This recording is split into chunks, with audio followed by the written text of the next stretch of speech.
shame. You carry the cross of my shame. Oh, my shame.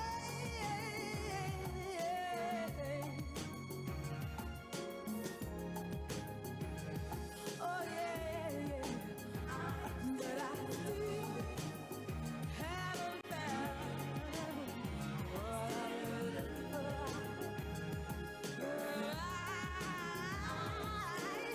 I can look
Work it up, let me up the willing. I'm the one no ambulance, cause I'm hot just stealing. Work it up, let me up the willing. Now stir it up, the baby, the sexual healing. When I get that feeling, I want sexual healing. Sexual healing. Oh baby, makes me feel so fine. Sexual healing. Helps to relieve my mind. Sexual healing. Sexual healing, baby, is good for us. Sexual healing, darling, is good for us. Girl, body good, give me the feeling, girl, body good. I need the sexual healing, girl, body good. Give me the feeling, girl, body good. I need the sexual healing now. Baby, I got sick this morning. The sea was storming inside of me, and baby, I think I'm capsizing. The waves are rising and rising. Baby, my heart, woman like the oven, and I make it hold it long, get me need the loving, and it get stronger when I get the feeling. Golly, won't you give me the sexual healing? Work it up, let me up the feeling. I'm the one no ambulance, cause I'm hot just stealing. Work it up, let me up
will I walk and sing that? Cause when will I walk and sing that? Cause when will I walk and lift me up and set me free? Step the one foot in front of the other. Keep it one day, each at the time. Say, I'm taking it easy on my face. I'm taking it easy.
Why?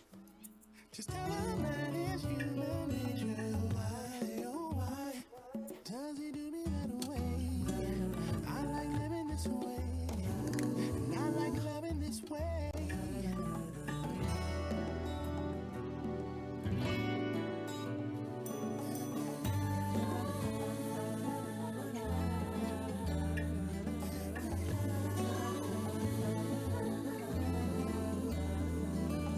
Looking out across the morning, the city's heart begins to beat. Reaching out, I touch her shoulder. I'm dreaming of a street, and they say, why? Tell them that it's human nature. Why? Does he do me that way? They say, why? Tell them that it's human nature. Why? Does he do me that way? Why? Why?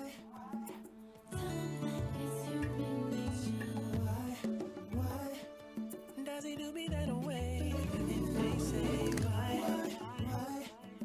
Just tell him that it's human nature. Why? Oh why?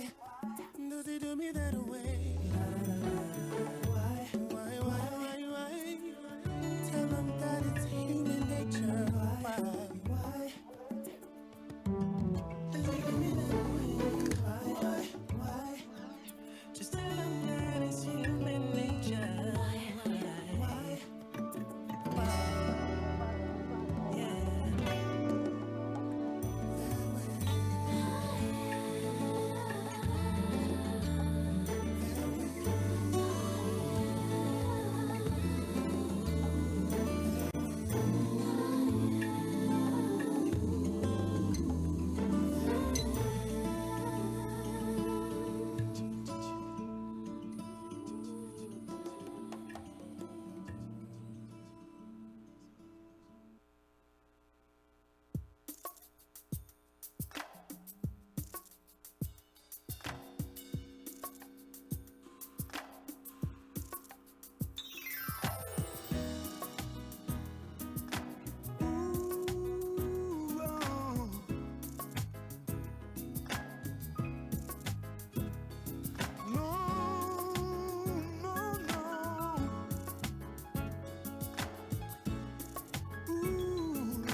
Mercy me. All things it would things to be. No. Where did all the blue skies go? Poison is the wind that blows from the north and south and east and so. Oh, mercy me. All things it would things to be. No. All wasted on the ocean and above our seas, fish full of mercury. Oh, mercy me. All things in what things to be. Radiation on the ground and in the sky, animals and birds are dying.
ain't seen you in a minute,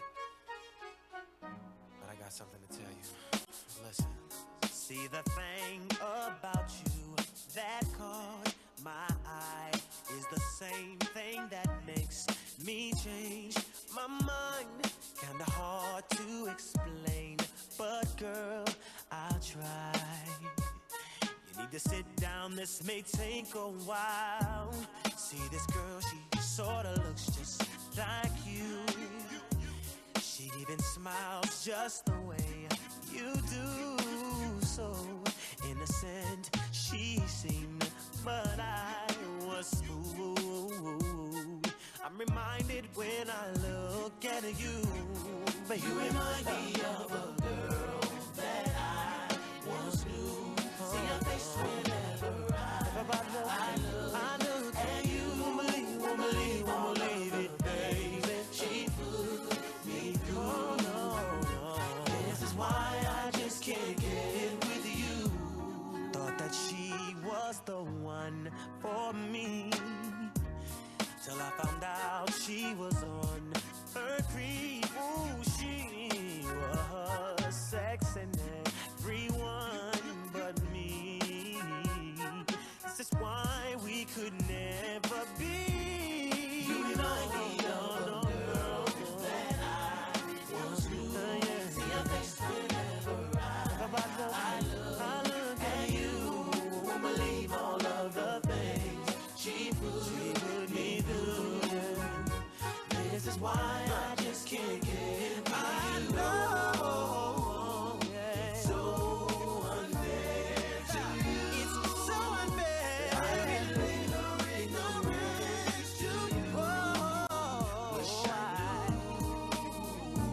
Wish I knew how to separate the two. You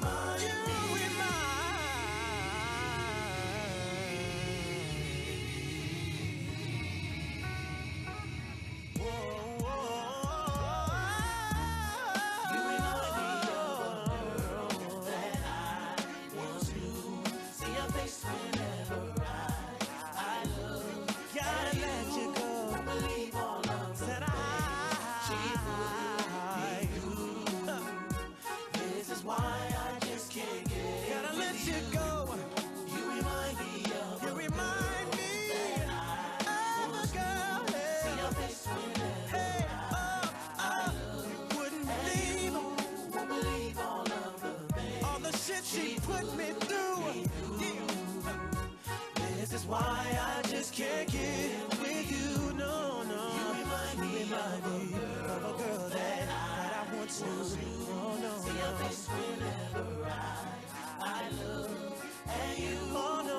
Believe all of the things she put me through. This is why I just can't get with you. Wouldn't believe on it, remind me of a girl that I once knew. Baby, I'm sorry, I gotta let you go.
Good morning.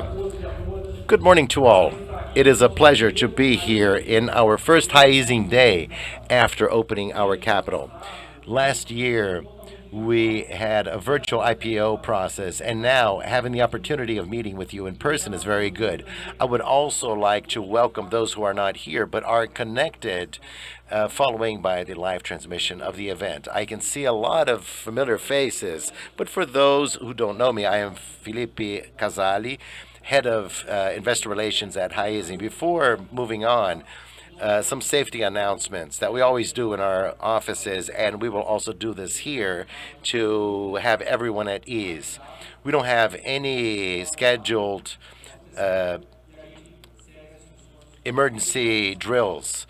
So if you hear the alarm, then you need to follow the firemen to evacuate the building. We have a very intense day. It will be very productive, and we have some talks and videos over the next couple of hours, and we will close these presentations with a Q&A session. So this is our agenda for the day. We will start with Musa, and we will also interact with Musa and the other VPs that will present the businesses.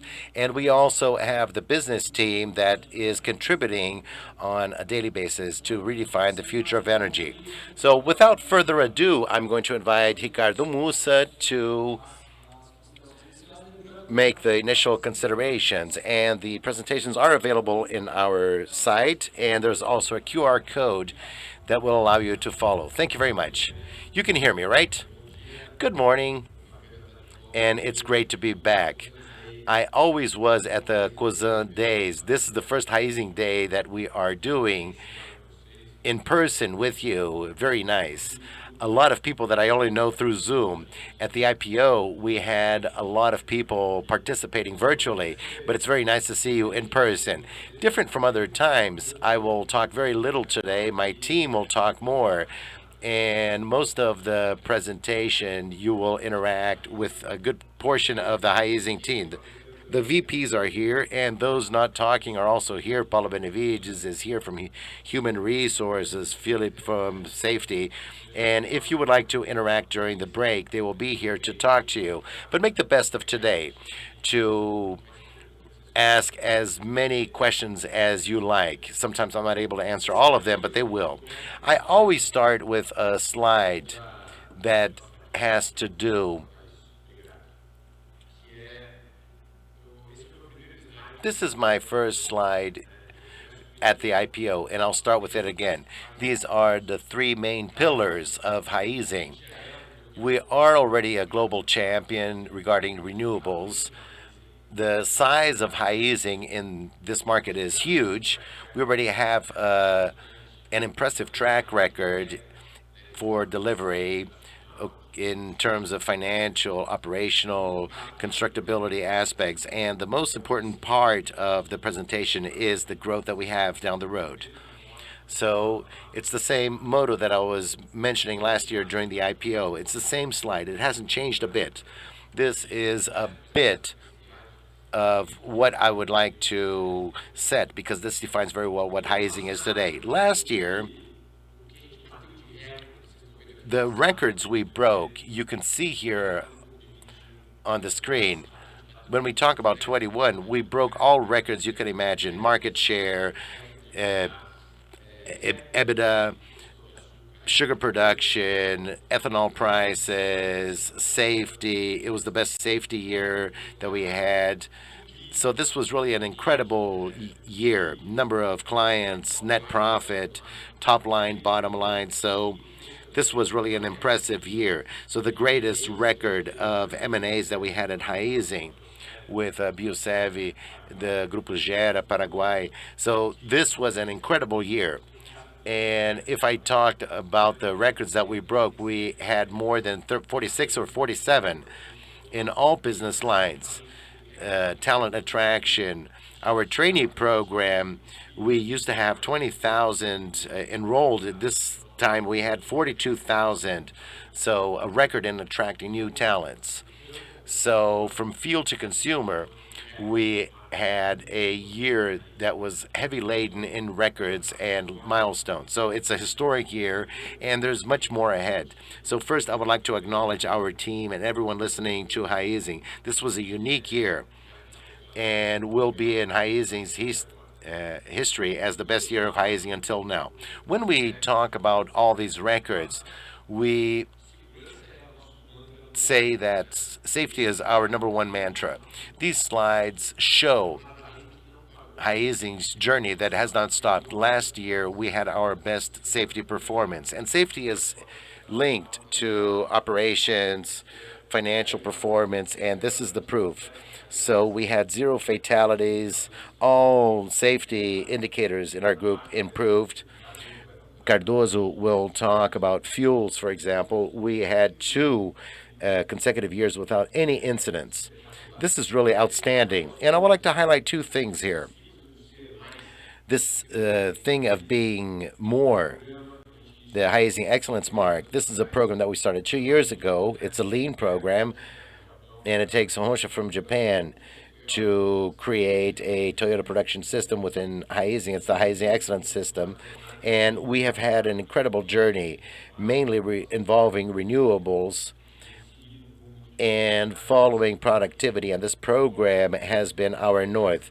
So this being more program, I will be talking more about this, about its evolution. We have more than 11,000 contributions, 50,000 hours of training, and those visiting our units can see the difference of what it was 2 years ago. So operational efficiency has all to do with this, and delivering with safety.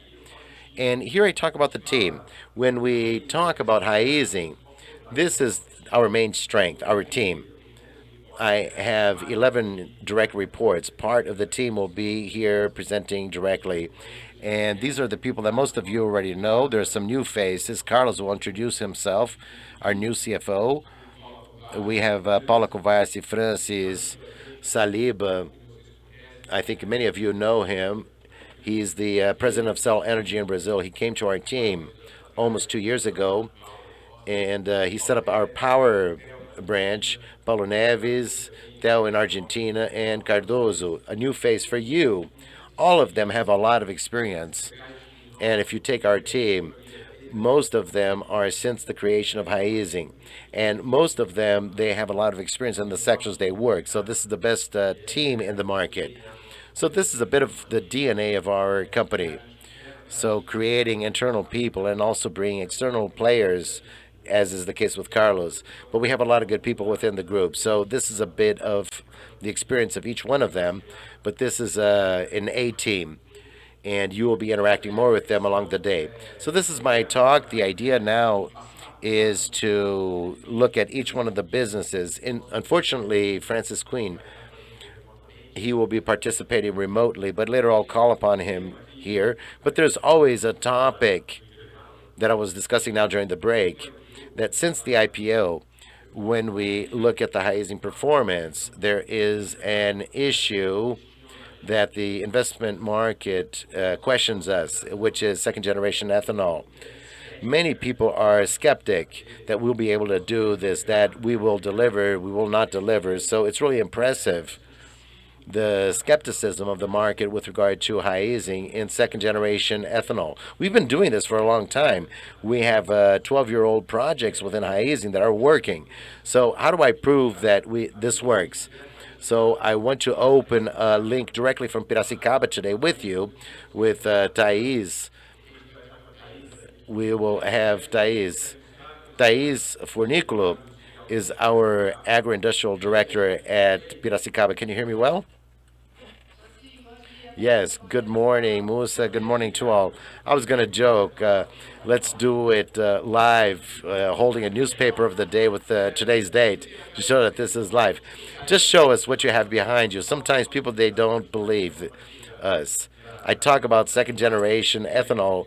What do you have? Can you explain where you're at? I'm here at the plant in Piracicaba at Costa Pinto, and this is the only ethanol second generation plant in industrial scale in the world. It is integrated with the bioenergy part. This is the bagasse pile, the raw material, which comes directly from the grinding conveyor. And here we have the conveyor. I don't know if you can see this yellow conveyor where we introduce the raw material in the plant. So this is the first step of the process. At the back, we have the stack of our boilers where we produce steam to maintain the plant operating. This is the only plant, but it's not the only one. Uh, Today, you'll see Thais a lot. She will be explaining more about this. Why isn't it the only one? It's not the only one. For a short time, it was the only one, but in a few months, it's going to lose its position.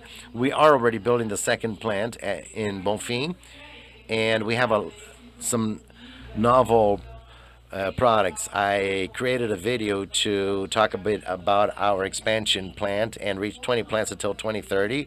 How we are doing this.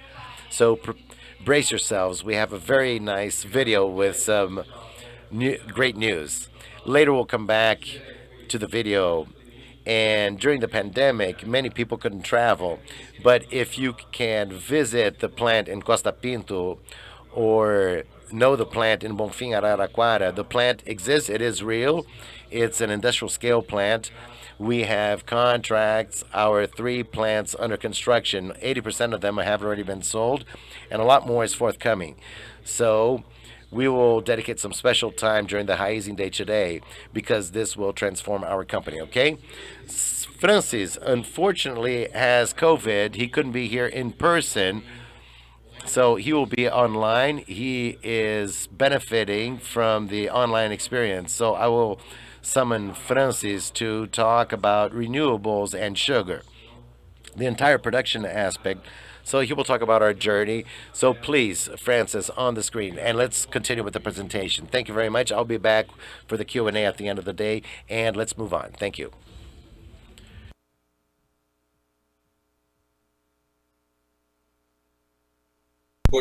Good morning to all. Thank you very much. Thank you very much, Musa. It's a great pleasure to be with you and talk about our business. I am Francis Queen. I am responsible for renewables and sugar. Unfortunately, I am COVID positive and I couldn't be in person with you. But with the technology that we improved so much during the pandemic, I believe that it will be seamless. The fact that I am actually not with you. To warm up our chat, I brought some numbers from our 21-22 harvest to show a bit of the size of our operation. These numbers that already consider the recent acquisition of Biosev, and they clearly show very relevant numbers. As the greatest agricultural producer in the world with more than 3 billion hectares, we have a reference operation in terms of safety, as Musa mentioned at the introduction, with 0 fatalities. We're very proud to be a reference in safety. A total production of over 10 million tons of sugar equivalent, and these numbers give an idea of the greatness of our operations. In sequence, we have the question, what are the relevant opportunities that we have in this large operation of Raízen? This is the issue that we will address in sequence. We have 2 great pillars within renewable and sugar operations that unleash very relevant value for Raízen. The first pillar is that of efficiency, strongly associated to the increase of productivity in the field, efficiency in our agro-industrial operations, and use of leasing portfolio for cane. The second pillar that is also highlighted here is our growth plan that is strongly focused on cellulose, ethanol, and biogas, but also intends to explore other opportunities in renewables. In sequence, we will detail a bit more each one of these opportunities and how we will capture these opportunities. I will start with operational efficiency, and I will share a graph that quantifies and shows the great opportunity that we have today in our operations.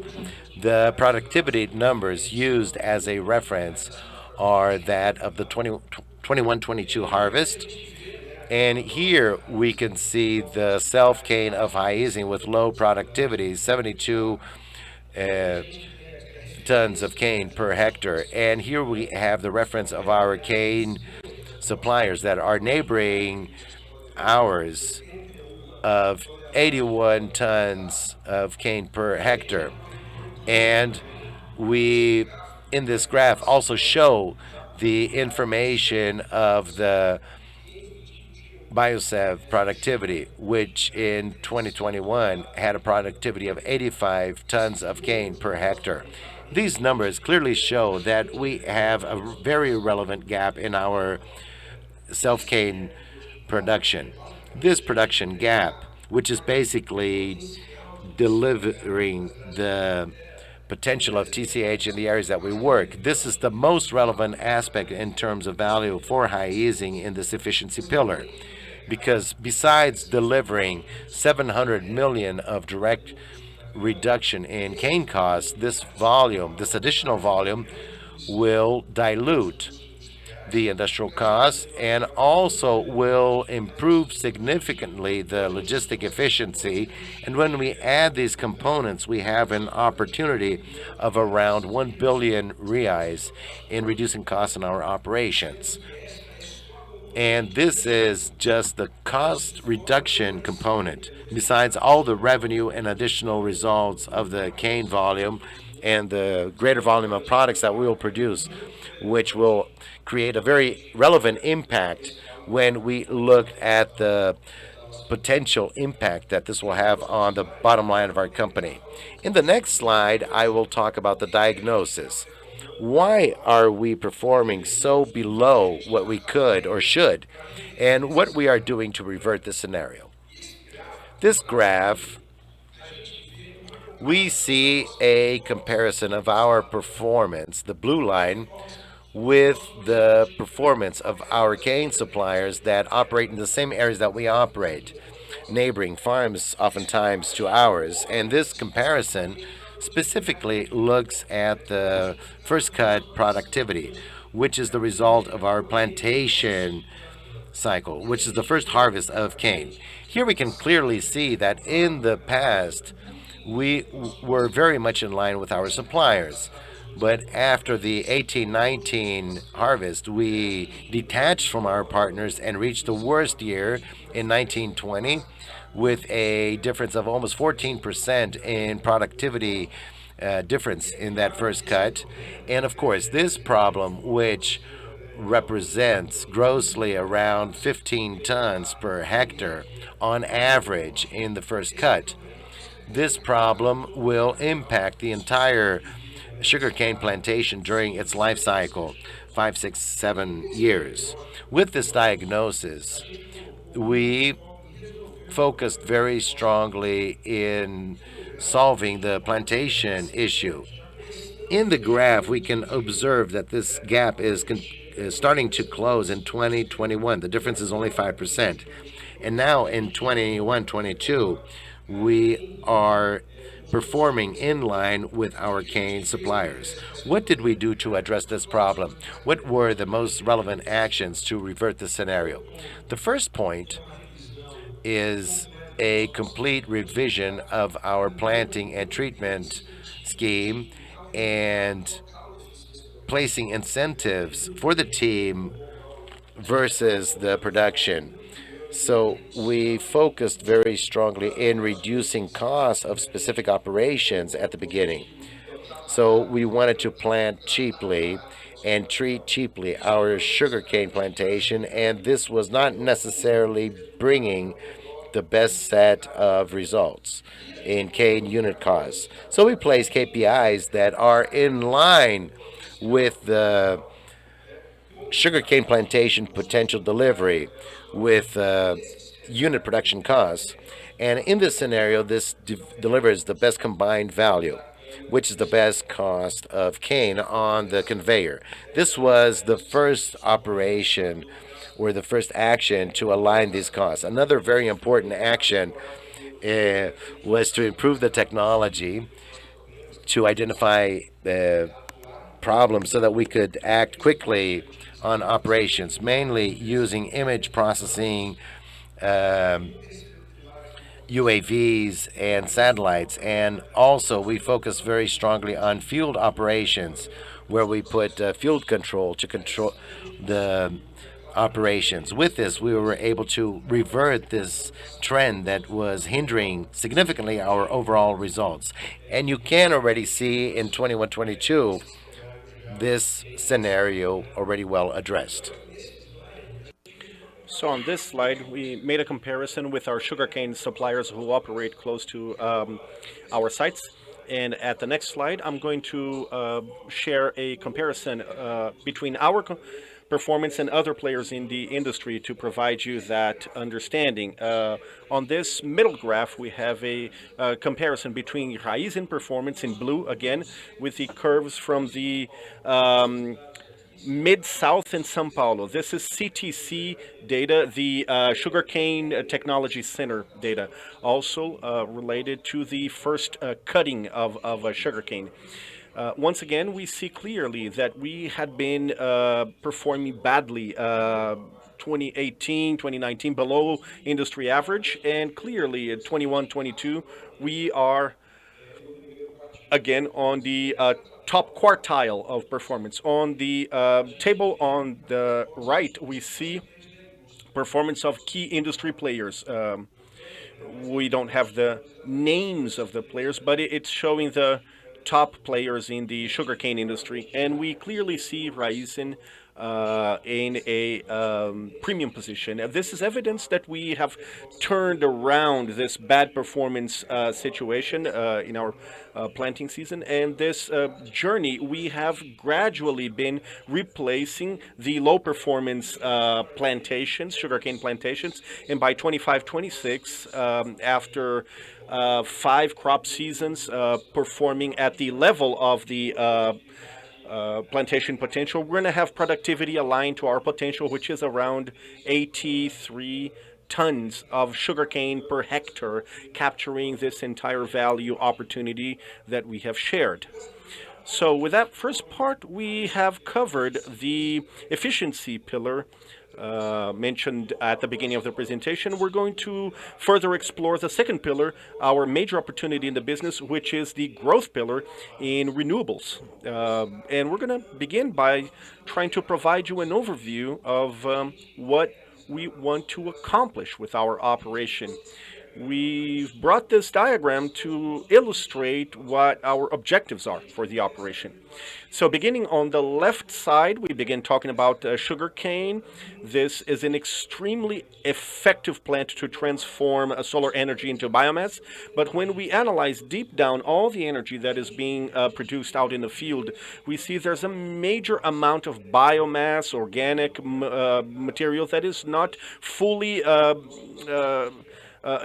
used in our industrial process. We've got the bagasse that represents 1/3 of the energy, where we still have lots of efficiency opportunities. There is the straw, 1/3 of all the energy basically left in the field. Basically, it's a major amount of energy that we're not using today. And there are the other subproducts, vinasse, the waste of the ethanol production, that we give it back as a fertilizer, but we could extract a lot of energy before using it as a fertilizer back in the field, vinasse. So our response to the exceeding biomass and organic matter scenario is technology. We developed the second generation ethanol solution. We've evolved alongside our biogas solutions in order to make, excuse me, make use more fully of all the energy that sugarcane is producing out in the field. So we see the first generation process 97 million tons of grinding, 4 billion liters of ethanol, 6 million tons of sugar. Relevant industrial waste, talking about vinasse, 50 billion liters, and that waste coming as input in the production of biogas. In the lower part of the graph, we see the best use of bagasse and straw coming as inputs for second generation ethanol, producing 2 billion liters of cellulose ethanol. The second generation ethanol process once again generating relevant byproduct, which is another 30 billion of vinasse, once again as biogas input. That total input for biogas generates a production potential of 1 billion normal cubic meters of biomethane, and all of that we're talking about represents approximately 50% extra production in terms of energy. So if we consider that the energy content of 1 normal cubic meter of biomethane is approximately twice the energy of 1 liter of ethanol. So we increase production in 50% without increasing our agricultural operation, using only byproducts and waste that we have in our operation. And that scenario is exactly what ensures the sustainability of our operations, what we're offering to the market, and they're being well accepted due to those characteristics that are unbeatable. And moving on, now I'd like to considering the growth plan backdrop, I'd like to update you on the growth, how we're evolving, that our agenda we combined throughout our IPO process. So updating you, we have 3 plants under construction. We're talking about Bonfim, a biopark at Barra Univale, and we're bringing updated capex data. We have made it known to the market. 1 billion capex for a plant of 82 million liter capacity. A very important item to share with you. In this challenging inflation scenario we have, it's that the new prices more than compensate for the inflation in the period, the prices of E2G. And we see the graph of when the plants are going to be commissioned, 23, 24. One, Bonfim, right in the beginning of the crop year, and the other 2 more towards the end of the crop year, with estimates of having the 20 plants by 2031. 2030-31. So still talking about E2G, I show you a bit of how we're preparing ourselves for that growth. This is extremely important, the scenario we're going through. I'm first going to talk about materials input, where we have the key materials already contracted for the next plants. There's a significant need for important alloys and important work being done in long-term contracts for enzymes for the plant. There's also input for manufacturing the enzyme in Brazil. There's a plan, so we're well structured in terms of materials for our growth. Regarding our partners, we have developed suppliers for critical equipment, especially that which have IP. Those who participated in the IPO process know that the growth ramp-up pace would be 2 new plants a year. And today, with the development of suppliers, we have the nominal capacity of our partners to have up to 7 plants a year, and that's significantly important to address opportunities that we have for licensing in expansions outside Raízen, or even the acceleration of building our own plants. Another important pillar pointing out is training. Training people are extremely important, are paramount to get that growth actualized. We have for the next plants the entire managerial team allocated, all the projects, executing a significant, very intense training program for the operation of new units. So we're very much ahead of the game in terms of the team, and ready to commission these new plants. And so segueing I'm going to call for a video where we talk a little bit about our operation. We saw Thais at the plant, and we're going to talk about what our second generation ethanol plant at Costa Pinto is doing like. And right after that, we're going to talk about the Bonfim ongoing construction at Guariba. And I call Thais. Let's move over to the video. Thais, if you please.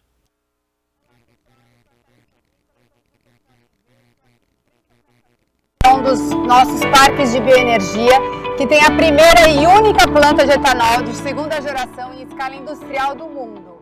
Eu quero apresentar para vocês essa planta e como esse conceito se conecta com o nosso propósito e como ele é fundamental para a descarbonização do nosso planeta.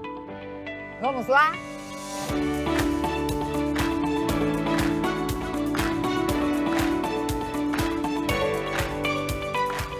Como vocês viram lá do alto, já deu para ter noção do tamanho dessa planta. Mas o que vamos falar mesmo é a importância desse negócio no portfólio de soluções renováveis da Raízen. O E2G é uma excelente fonte de energia limpa e um ótimo exemplo do nosso ciclo de economia circular. Aqui na Raízen, a gente enxerga os resíduos do nosso processo produtivo de forma diferente, sempre como oportunidade de sermos mais eficientes energeticamente. Aqui nós temos milhares de toneladas de bagaço de cana.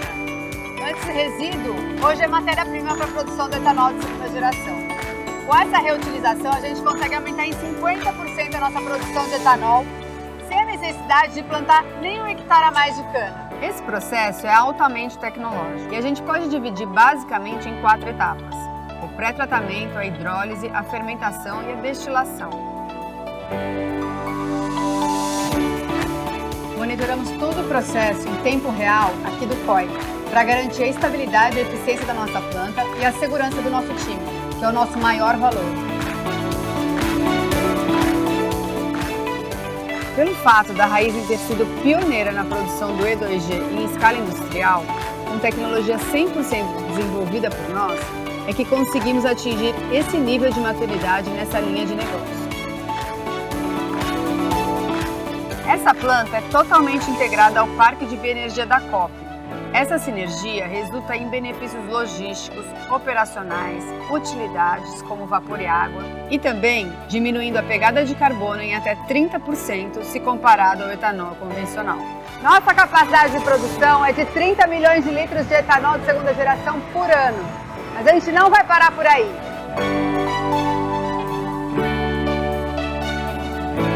São mais de 12 anos trabalhando nessa tecnologia.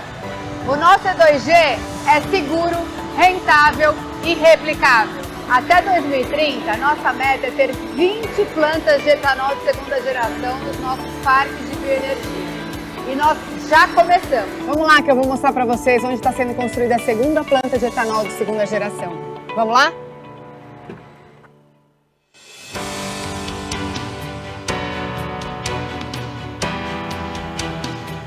Pouco mais de 200 quilômetros separam a primeira planta de 2G da segunda que está em construção bem aqui, no Parque de Bioenergia Bonfim, em Guariba.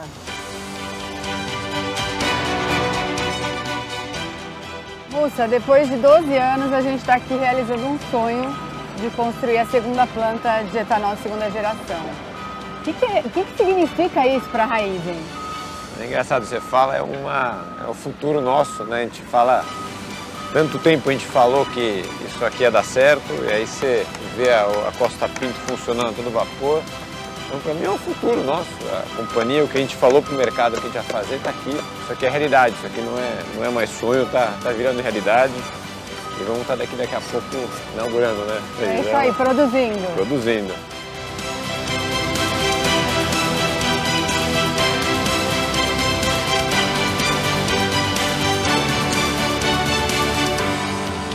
E para mostrar para vocês os bastidores desse mega projeto, eu vou chamar o Zamberlan, que está do outro lado da obra. É com você, Zamberlan.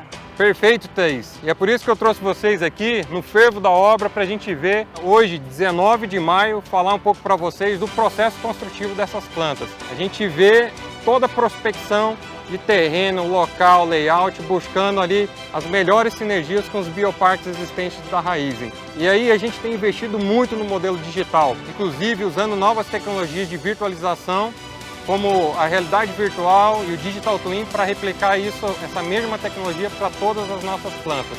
A gente faz todo o acerto do terreno, terraplanagem, faz os processos civil, construção de toda a parte eletromecânica. E é assim, pessoal, pensando de forma simples, estratégica, replicável, que nós vamos construir as nossas próximas plantas de E2G, assim como essa, integrada com os nossos parques de bioenergia.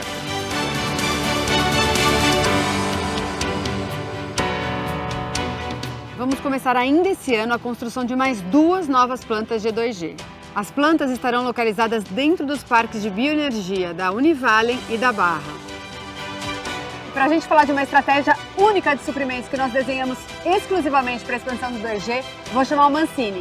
Com você, Mancini. É isso aí, Thaís. Estamos trabalhando num processo único, que requer equipamentos, materiais e tecnologias customizadas para o projeto. Ser dono da tecnologia nos garante desenvolver melhorias no processo. Com isso, conseguimos modularizar e padronizar uma série de equipamentos e sistemas, possibilitando assim uma relação de longo prazo com nossos fornecedores.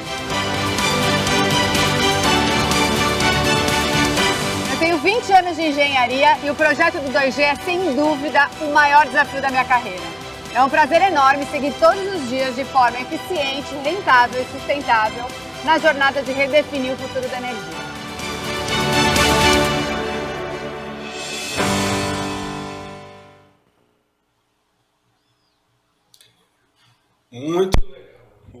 All right. This is cool. The video we shared gives us a great idea of what we're doing right now in terms of E2G. As you can see, we're solid in the execution of our plan. Moving on, still considering the growth plan, I'm going to talk about the second pillar, which is biogas. And I bring you an overview of how we are breaking ground and moving forward. We have begun the creation of 2 more modules where we're implementing at the Costa Pinto business unit. We're exploring the synergy with second generation ethanol, where the vinasse of cellulose ethanol makes this investment even more attractive in the production of biomethane. And we bring also some figures. As a baseline, we have the known capacity of 16 million normal cubic meters a year, updated capex per module 150 million reais, a high market demand. We have disclosed contracts, long-term contracts with Volkswagen and Yaga for the Costa Pinto plant with attractive premiums, good returns with that investment. And on the right, again, we see the expected ramp-up, 4 modules expected in terms of capacity, operating since 23-24, coming to 39 modules by 30-31. Right after that, we're going to update you about the use of this biogas we're going to be producing. An overview we gave you last year as well, but I'm updating you right now. We start talking about biomethane, where we have made breakthroughs in terms of replacing our own diesel fleet. We have 100% gas moved trucks. We're testing the gas kit, which is an adaptation for diesel trucks, allowing for consumption of 35% biomethane, both solutions operating fluidly out in the field. We're very optimistic about our evolution, but we're also exploring, as you have seen priorly, the connection with the pipelines of distributing companies. We have a demand that is much higher than expected, considering recently closed contracts. We have an excellent customer pipeline to explore those opportunities through the gas pipelines. And for energy generation, we have moved forward significantly. We're producing at the Bonfim plant, the first biogas plant. It's a centralized generation model, but we're going to also soon begin to explore opportunities for distributed generation. We're also evolving according to our plan. We have fabulous acceptance by the market in terms of our products. And in closing my presentation on time, my talk. I want to talk about the Biosev integration. As you know, the deal was done in August 2021, and the integration per se, we have just wrapped up last month, 1st of April. We've delivered those operations in full. This was the largest M&A in Raízen's history. We're 100% integrated in terms of organization processes and systems platform. Almost 10,000 employees, 8 operational bioparks. We brought a great team alongside, fantastic good practices during the integration process, putting together the best that we had in each one of the companies. So we're very happy with the integration process. We have already had in the first year a relevant upside where we have seen 500 million EBITDA above our forecast for the 2021-2022 crop season. We're very much happy with the integration, and we're ready to be agents in this global process of green energy. This is what I had to share with you at this moment. We're going to have Q&A sessions in the morning, in the afternoon, where we can go deeper into anything you might be curious about. I call Frederico Saliba, our VP, to talk about power renewables. Thank you so much for your time and your kind attention. Saliba, take it away. Good morning, everyone. Great pleasure being here to introduce a major growth avenue, which is electrical power and biogas, the future of Raízen. It's been a pleasure meeting some of you. I have already been Isabella, Bank of America, Sebastian, JP Morgan, talked to João. If possible, I'd love to have the opportunity to be able to talk to each and every one of you to clarify any questions you may have about what we're going to talk about the next 20 minutes. I'm going to break it down into 3 parts. First, we're going to talk about the building up of the energy portfolio or power portfolio, the DNA of Raízen. Second part, we're going to touch upon the element of the transformation of the Brazilian power industry. And the third, we're going to talk about the key to success. Who's going to be the leader and who will be successfully profitable in this new world? I think the first and best way to introduce the topic is to give you some backdrop, some context, and say that sugarcane itself has 4 value elements that are intrinsically connected: ethanol, sugar, bioenergy, and biogas. That perfect match or combination that Raízen can bring to the market in an absolutely productive way of the proper use without increasing the land mass by using the biomass. The 3 elements, whether they are ethanol, more specifically with the bagasse or the straw. In case of bioelectricity, what we're going to talk about, we're going to show that we're making headway the way we provide bioenergy and biogas as well in the value chain, very much as how we have our ethanol business model, which is extremely well established and evolved in terms of how we operate. We're making headway with sugar, and today we're going to talk about bioenergy.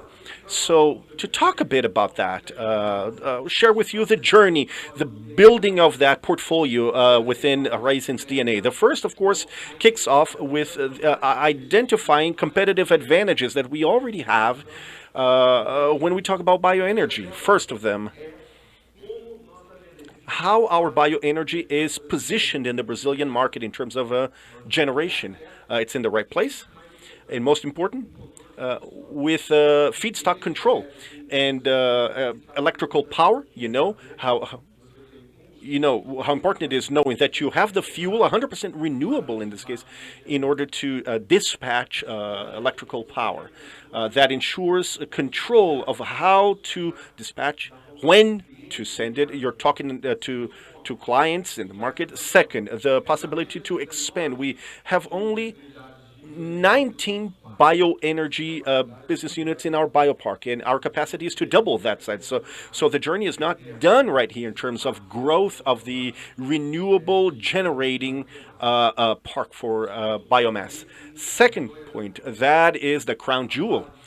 The customer base, the client base, with electrical power, customer base is everything. And in the case of Raízen, Cardoso, our marketing and services vice president, and Theo, who's for Latin America, they're going to break it down in detail what that means in terms of the last mile. But the truth is, Raízen today, through its channels, has the best way in terms of how to play and how to dialogue with energy consumers in Brazil, whether through their 7,000 gas stations, our partnerships with our group, Select or OXXO convenience stores, and even more so, the growth of how important digitalization is with Shellbox.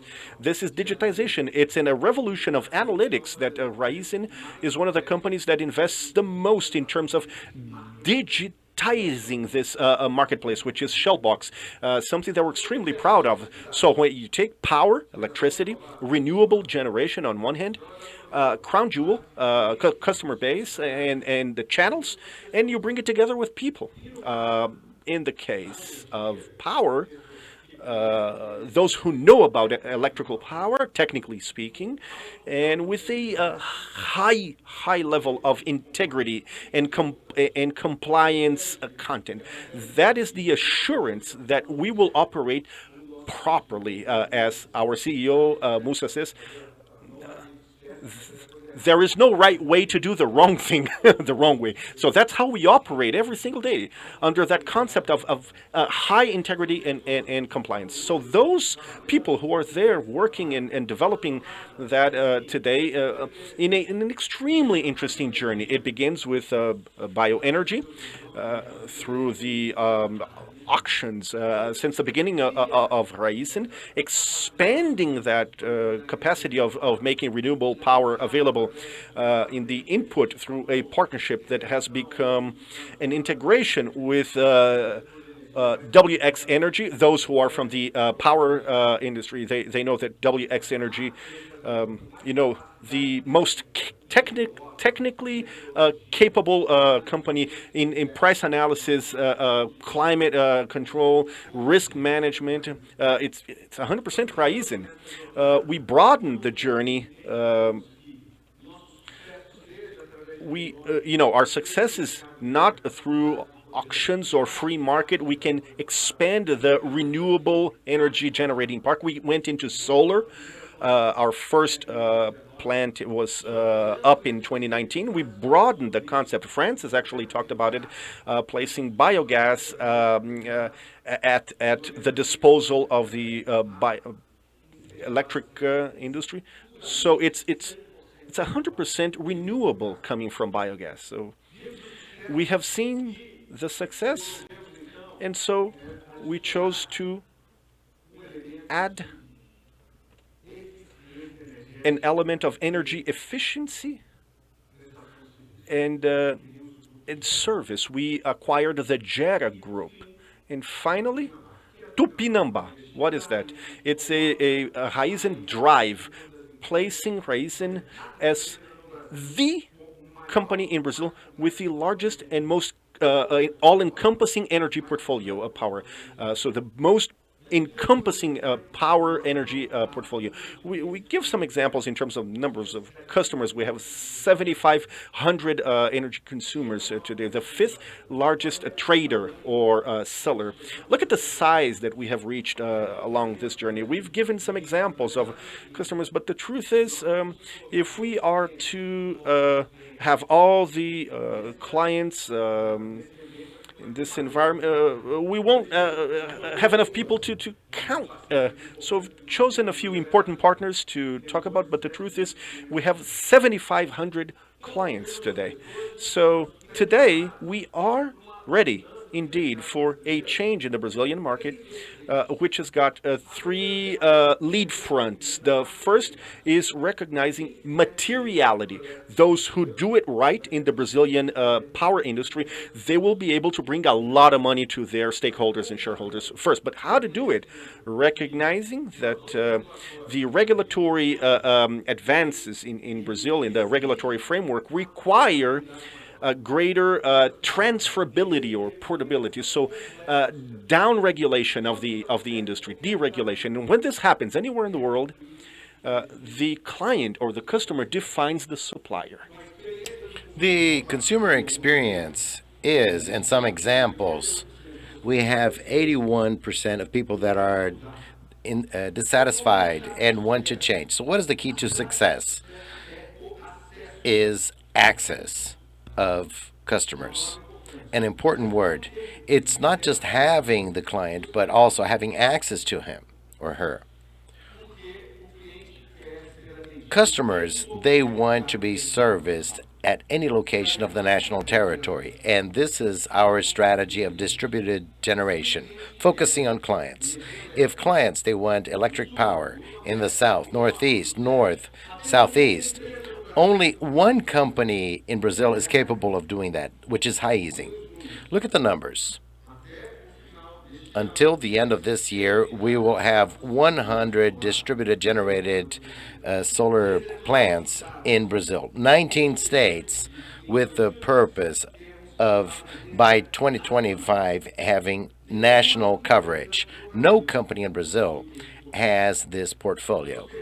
This allows us to service segments that have a lack of energy. They would like to transfer their experience to companies like Raízen. That's what we're doing. We have some examples here at the bottom of some important clients.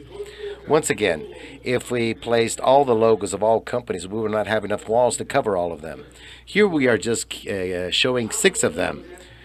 Moving on with this concept of consumer experience, we are bringing to the market a context of unitizing migration and management. So you take a dissatisfied customer that has the capability of migrating, you transition them and incorporate management.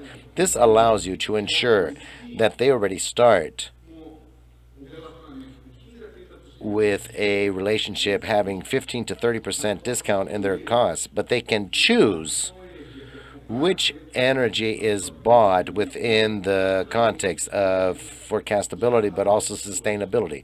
We already do this today. We have several examples to share here. One of them is Frango Assado of the EMC Group. They looked for us, and we won the bid because of this, because we migrated and we managed this. Another way of thinking as to how we contribute and grow the energy sector is by means of our trading group, a company that grows more and more in the solutions of large generators, of large consumer companies.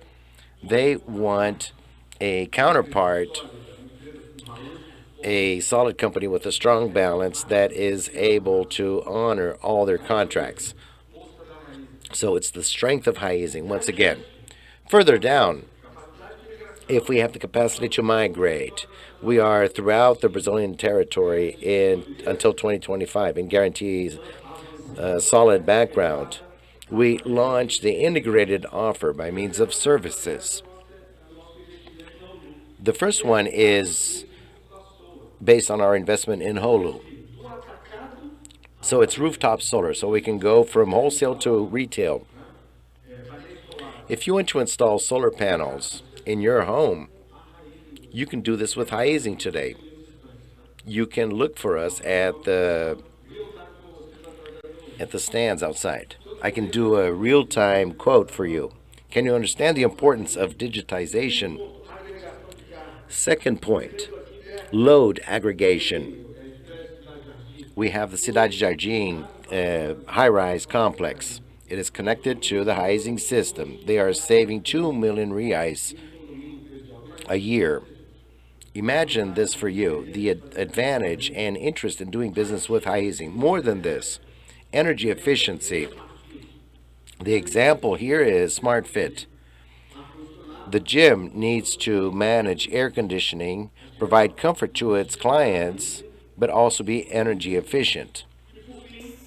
Finally, our objective of being the first mover in mobility. This is a perfect complementation of our marketing and services area. Today, you download the Tupinambá app. You can have access to 1,000 charging stations by means of the Raízen app. We have a kiosk to the right where we will be able to explain in a more detailed fashion what this is and how it works. I would like to share two examples now within this context of how we are working with our clients. The key to success is access to customers because this allows dialogue. You visit a client like Volkswagen and ask them, what do you need? The client will say, we take it off the shelf from the one-stop shop and make it available to the client exactly what they want. In the case of Volkswagen, they needed 4 products. Self-supply of renewable energy, whether in the free market or the captive market. Raízen is the only company that is able to work both the free market and the captive market. Second, biomethane. This is unique. Biomethane decarbonizes the clients within their ESG goals. So the solution is not just energy availability, but complete decarbonization.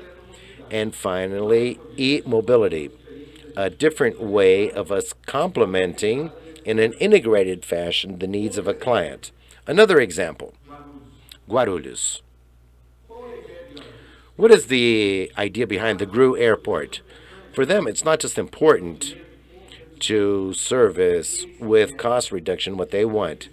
They also need to service their consumers. So Raízen is going beyond the solutions and guaranteeing that clients can perceive value for the users. And how did we do this? By means of the innovative concept of bringing together with Raízen a client like GRU Airport with shared energy and cost reduction at the source of 30% with a 10-year contract. So predictability in cash flows in the company as well as user services. So here we have the first hub of e-vehicle charging within an airport. Within this concept, I must mention the giant Shell in the mobility context. Shell today is already the company that mostly services e-vehicle charging stations in the world. 90,000 recharging stations today. And until 2025, we want 500,000. So this is learning for Raízen. What we will do here is what Shell is learning in other regions of the world. We will use this benefit, this experience, so that we can improve and continue as a first mover, as we already are, in e-mobility to work consumers as the world wants. So this Shell experience around the world is something very important that we will use. Finally, solidity, outreach, and access within an integrated context of working with the client under their mandala regarding assets, trading, and clients. This allows Raízen to create a new avenue of growth that can grow more than sixfold with regard to Ebitda generation. Today we have 500 million reais. Imagine that we can reach a much higher number than this.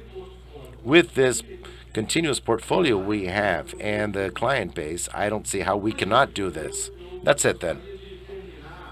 I would like to finish this first chat that we are having with you investors with regard to e-energy and biogas with a testimonial from our clients. There's no better way than hearing it straight from the client's mouth regarding the importance and the relevance of the work that we have been doing. So the video, please.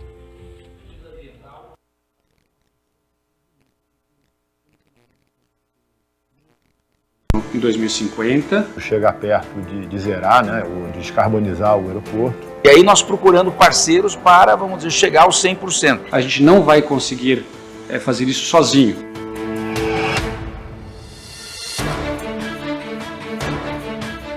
Achamos uma solução de um parceiro grande que também tem, vamos dizer, essa oferta, vamos dizer, em diversos estados do país, na distribuída e na livre, no mercado livre. Esse contrato gira em torno de 20 mega, né, por ano. O nosso entendimento é que a Raízen se destacou e a gente acredita bastante nessa parceria. Que a gente une aqui a escala, a demanda, e a Raízen vem com todo o know-how na produção de cana e de biogás. No nosso entendimento, a Raízen veio com a proposta que atende às nossas demandas, uma capacidade financeira adequada, uma capacidade técnica também adequada para esse tipo de serviço. Com esse projeto, a gente entrega, tá certo? Saúde, mas cuidando do meio ambiente. Então, essas duas coisas juntas fazem uma baita diferença. Está muito feliz com a parceria. A forma como a gente vê a Raízen é o parceiro ideal aqui na nossa jornada de descarbonização no Brasil. Sem dúvida, é um projeto bastante relevante do ponto de vista de descarbonização de Blue Airport. Então, encontrar um parceiro grande, confiável, que a gente conhece de muito tempo, faz a diferença. Foi a decisão certa que nós tomamos. Muito obrigado. Thank you very much. And now I will present to you Paulo Neves, the person responsible for trading and is responsible for taking Raízen to the four corners of the world. Good morning, everyone. It's a pleasure to be with you here. It's also my first Raízen day, so this is a very good opportunity to be with you and chat throughout the day. I start with such a warm welcome by Saliba, so it's a great responsibility to continue after his presentation. And it finishes on a very good note, which is listening to our clients. I have two purposes for you today. I am Paulo Neves. I am responsible for the trading and commercialization area of Raízen, and I will talk about our business model, how this integrated energy company acts and what we believe in, and then I will also talk about each business and update you on this. Raízen is an integrated energy company, as you know, that was born very strongly in our entire portfolio, the largest sugarcane producer in the world, a great biofuel player in South America. You already know this story, of course. But I will tell you how we in this integrated company operate in an integrated fashion. Nothing new here, but I would like to share this story with you. How does the story start off? These are our products: sugar, ethanol, biogas, and energy. You already heard Saliba talking about this today. It was already born in an integrated fashion from its very start until the end of the chain, from our agricultural production until the end consumers. And there's yet another one. And this is the same story for ethanol for some years at Raízen already. So since the formation of this integrated portfolio, operate in a sole way, all the company businesses, and sugar is a bit different. You know this story also.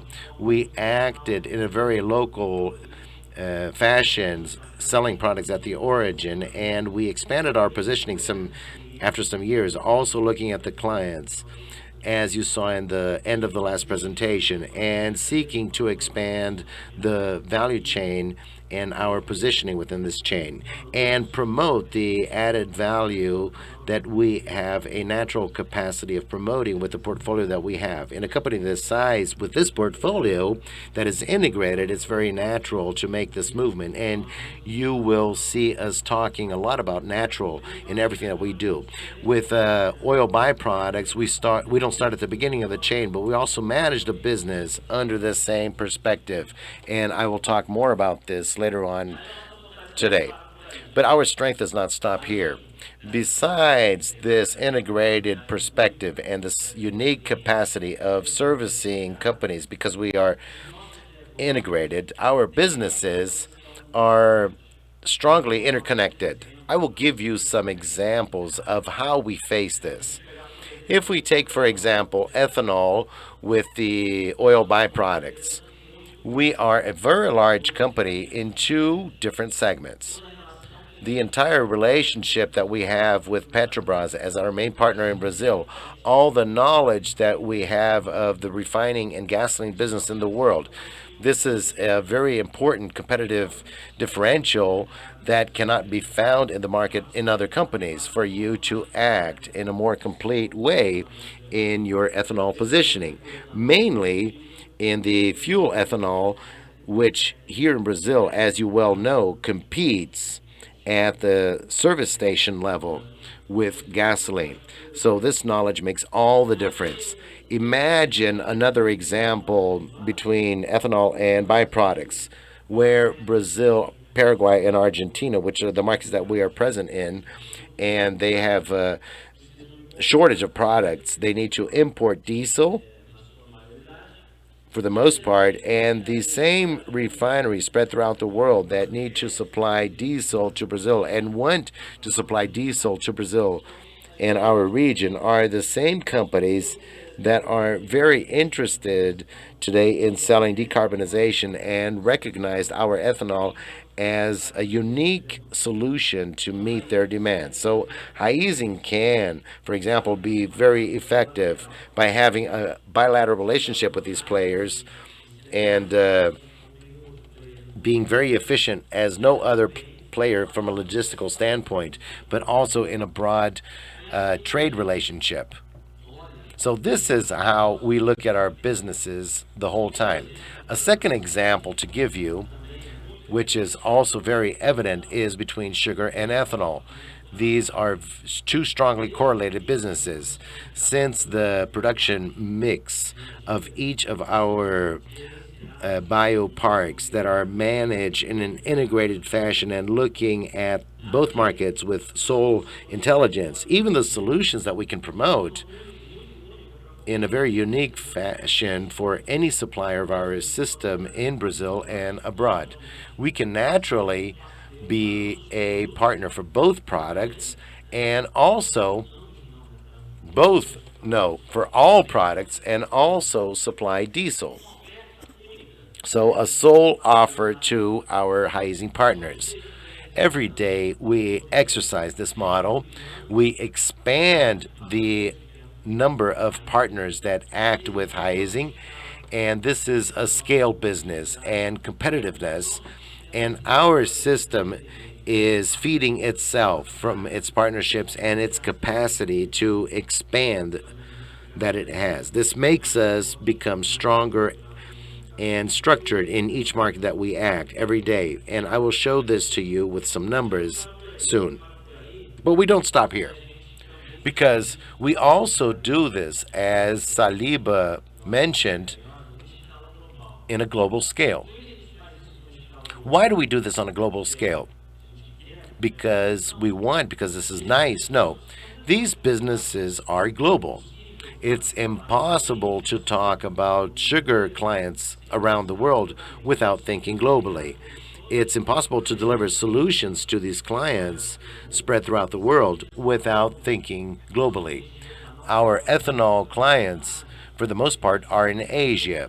They need solutions that come for the most part from Brazil, but not always from Brazil. It's not always the best solution, but we are offering these solutions in a complete fashion there, and also expanding this portfolio globally. So we have several offices spread throughout the world to do this. A very diverse and complete team, 16 nationalities of people working together in a very integrated way to meet or doing businesses in over 50 countries nowadays, and with global leadership in ethanol, as some of you know, with more than 30% of all international hauls of ethanol throughout the world. Sugar goes down the same path. Soon we will also be able to say this for sugar. In a very brief way, this is one of the ways that we work on a daily basis to make Raízen greater than the sum of its parts. I will share some numbers with you of what this represents. If we compare the beginning of the history of our company, which is our self-production of ethanol, we are 4 times greater what we produce throughout the world. Why do we do this? Because this is a global business that requires global solutions. The same thing for sugar, that has been growing, and I will show you the evolution shortly throughout our portfolio. So what does this become after you go through this entire management model of the integrated chain that promotes, with all this international participation in so many correlated markets, it provides proprietary technology that is unique. And when we are analyzing these scenarios and markets, we have this capillarity of 50 countries in daily operations occurring every day. And this feeds the Raízen intelligence system, which is unique. And all of this is converted into value and results. And the numbers to this, to your right, show in a structured way. This is a 5-year average. This is a historic average, so that we can have this representation of how structured this positioning for Raízen is, and how much we look at this in a structured way over time. That's where I wrap up my first part. I would like to talk more specifically about every product. The oil derived products. We are in a unique position. Besides an extremely complete infrastructure spread out in every country we do business in with scale, we're the only regional player, actually, that looks solely to the region as a one whole thing with similar characteristics. It's a region that with shortage of oil subproducts and derived products, it's equidistant of the different sources of the product in the world, and Raízen is a humongous company. So we can see on the right side at the top some of the figures in terms of the size of the market, which is a growing market in the coming years, and will continue to have some sort of deficiency because there are no investments in refining in the region. So again, our lens has that focus of seeking structured competitiveness on the long term, because that is what gets us to invest our energy in that. As for sugar, there are 2 stories to be shared. First, I'll talk a little bit about the market, and then I'll bring you some update on the strategy. Talking about the market, there is a first element that's never new when we talk, which is the demand for sugar. We have gone through COVID, and the demand for sugar is growing.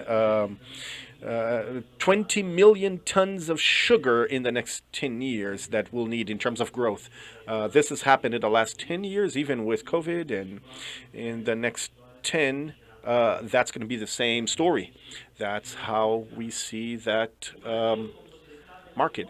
Brazil, besides being the largest sugarcane producer, largest sugar producer, the one is also the one with the lowest production cost in the world, and also even more relevant to exports in foreign markets more than as a producer, because most of our production is exported. We account for over half of all the sugar that goes around the world. You know our reality. In the last 10 years, we have not seen any relevant investments, and naturally, with growth in demand, idle capacity of the industry is running short, and we live a different reality where new investments will be required and need to be fostered, incentivated, so that we can cater to the growing demand for the next 10 years. This is the current environment today. Somebody would then say, oh, it's simple. The production mix then goes over to sugar. You abandon ethanol a little bit. You generate more sugar. You can cater to the demand. But it's not that easy. We've heard from clients that Saliba presented. It's no different than in this market. It's a high demand, a great demand for decarbonization solutions that reduce CO2 emissions. And our example in Brazil is the RenovaBio product that forecasts for the coming years a great demand for ethanol as a fuel solution. And we're not even talking about ethanol being recognized as a worldwide solution for decarbonization or less emissions. We're going to have that competitiveness. We can't change the mix falling short on ethanol, because the demand for ethanol will be great in the coming years as well. All of that, folks, then leads us to an expectation of a new price balancing for the sugar market in the coming decade, something necessary in order to promote investments. We talked a bit about that during the IPO process, and if that landscape, that scenario is being confirmed, and not only that, if we look at the recent past in this industry 10, 15 years ago and current reality, we're at a different price level than what we saw back there. Our story moves forward, and we expect a balance at a new level. This is the update I wanted to give you for the market. Everyone in the market will benefit from this new scenario. All growers and producers, we are the largest ones, and that's the reality we expect to see ahead of us. I'm going to just take a quick break on the market, and I'm going to talk about a second chapter of our strategy. Again, back to the beginning of our presentation. The goal is to generate above market value, and we are the only ones capable of doing that with the integrated system I showed you. And in terms of sugar, so we have high ambitions, great expectations of expanding the value chain, reaching target destination markets, clients wherever they are. A few years ago, we came out from being zero involved in foreign markets.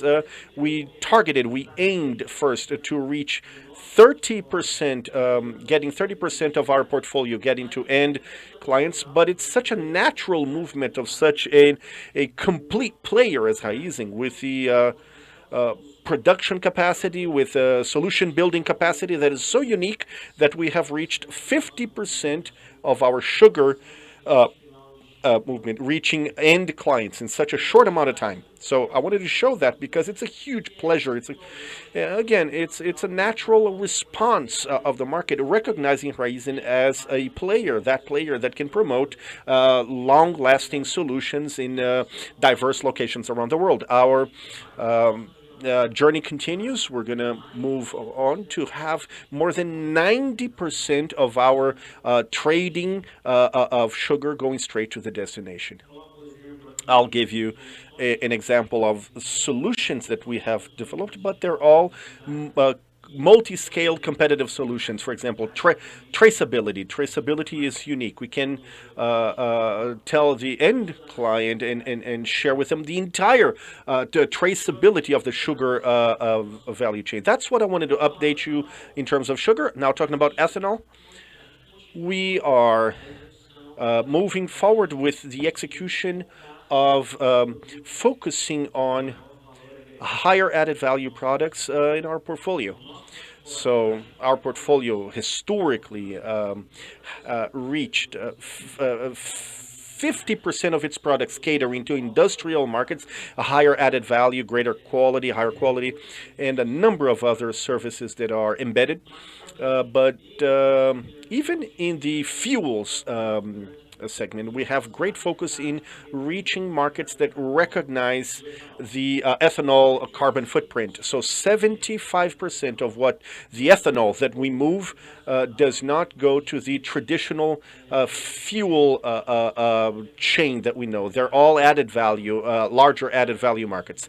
What is underlying that? Okay, a structural view as a large player that we are, it's a vision to develop and being close to clients who promote alternatives around the world in whatever segment they're in. And it makes sense when we look at our energy bio park producing higher quality, higher added value products. We're very much keen on new markets that have great additional potential for ethanol around the world, aviation fuel and bio bunker, the two major candidates in scale which have presented themselves as novelty in this market and may promote major opportunities for us. That whole work put together for ethanol places us as the best positioned player for that journey. It's unquestionable, our position, so that we can make headway in those markets. And with this whole search and focusing on decarbonization products and greater added value products, we have the crown jewel, E2G. It's starting and being developed as a true solution for the ethanol market. So, folks, you know the story of E2G. We've been talking about the contracts and discussions we have had to promoting E2G as a solution. The testimonial I wanted to share with you from the client's point of view, from demand, is that we have no challenge. There's no difficulty in finding clients who are interested in such a solution. California, you see in the map, Europe, they're known. Markets that right off the bat started in terms of recognizing that type of product. But we see the world continuing to develop itself. We see new things coming from Asia, from Japan, very much focused on the bioplastics market, but also in conventional transportation markets. Canada developing itself in terms of similar regulatory framework to California. Australia giving us the first telltales of a market that will recognize that kind of product. So here we are truly making it tangible. This is a huge market, whether for transportation, urban transportation, or new markets that are under development, whether for all the other markets that we are fully connected into as a company that we are that we lead. We're leaders, and this huge growth ambition we have is still. We have a lot of room in this market. There is no hurdle, no difficulty to finding clients along that journey. So what happens when supply and demand present themselves as we're talking? But when we look at the beginning of our E2G expansion journey, way back in 2020, when we started developing these new plants, you've seen here earlier, the recognition and the price of these products is 40% higher. And again, I'm talking about an existing reality. Products and existing products and markets, signed signed contracts that we have developed, and it's a different reality today than what it was 2 years ago. Folks, that was the update I wanted to share with you before wrapping up my side, I'm going to share a video with you, the story of E2G, and for you to get to know that a little bit better. I am fully at your disposal for us to get to know each other better throughout the day. And after the video, I'm calling Theo Lacrosse, our Marketing Services VP for Latin America, to talk to us. So let the video roll. Thank you very much. Have a great day.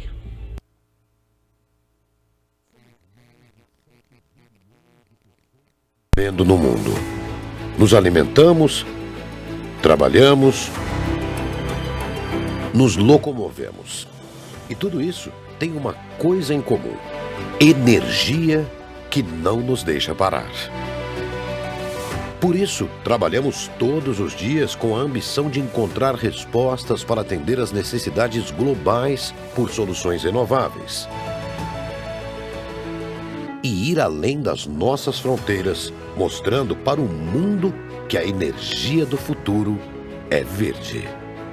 O etanol de primeira geração já se consolidou como uma solução disponível e viável há anos para a transição energética de inúmeras indústrias, muito além da mobilidade. E para nós, a evolução foi natural, com um produto único. E o que antes era descartado, aqui vira energia. Uma tecnologia própria, comprovada e escalável comercialmente. E agora, replicável. Capaz de aumentar em 50% a produção do biocombustível, sem nenhum hectare a mais. A cultura mais eficiente. Sustentável e que não compete com o alimento.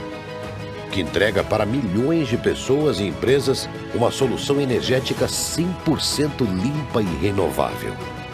E isso tem um nome: etanol de segunda geração. Desenvolvido para suprir essa necessidade do mundo, que já faz parte da sua vida em momentos que você nem imagina, e cada vez mais presente no seu futuro. Muito além do seu automóvel e da indústria, mas também movimentando cargas pelo mundo e até levando você para onde quiser. Um biocombustível que começou na cana-de-açúcar, mas não precisa parar por aí. Porque a nossa tecnologia pode ser expandida globalmente. E tudo isso porque temos o que precisamos. Parceiros que acreditam que a descarbonização do planeta é o único futuro possível. Juntos, redefinindo o futuro da energia.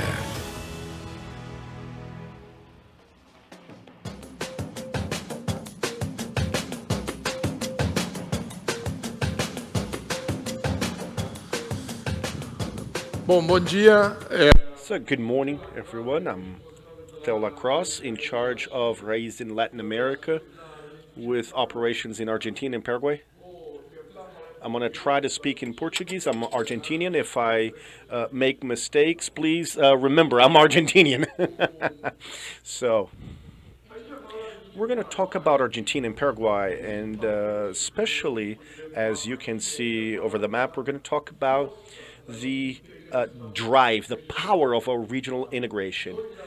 We, from Argentina and Paraguay, we have one refinery, 110,000 barrels a day. It's a medium complex refinery, over 30 products, fuel, lubricants, and specialty products where we sell to our clients. We have a multimodal supply, our own shipping facility pier, which enables us ease. We are flexible to ship crude and products in different modes.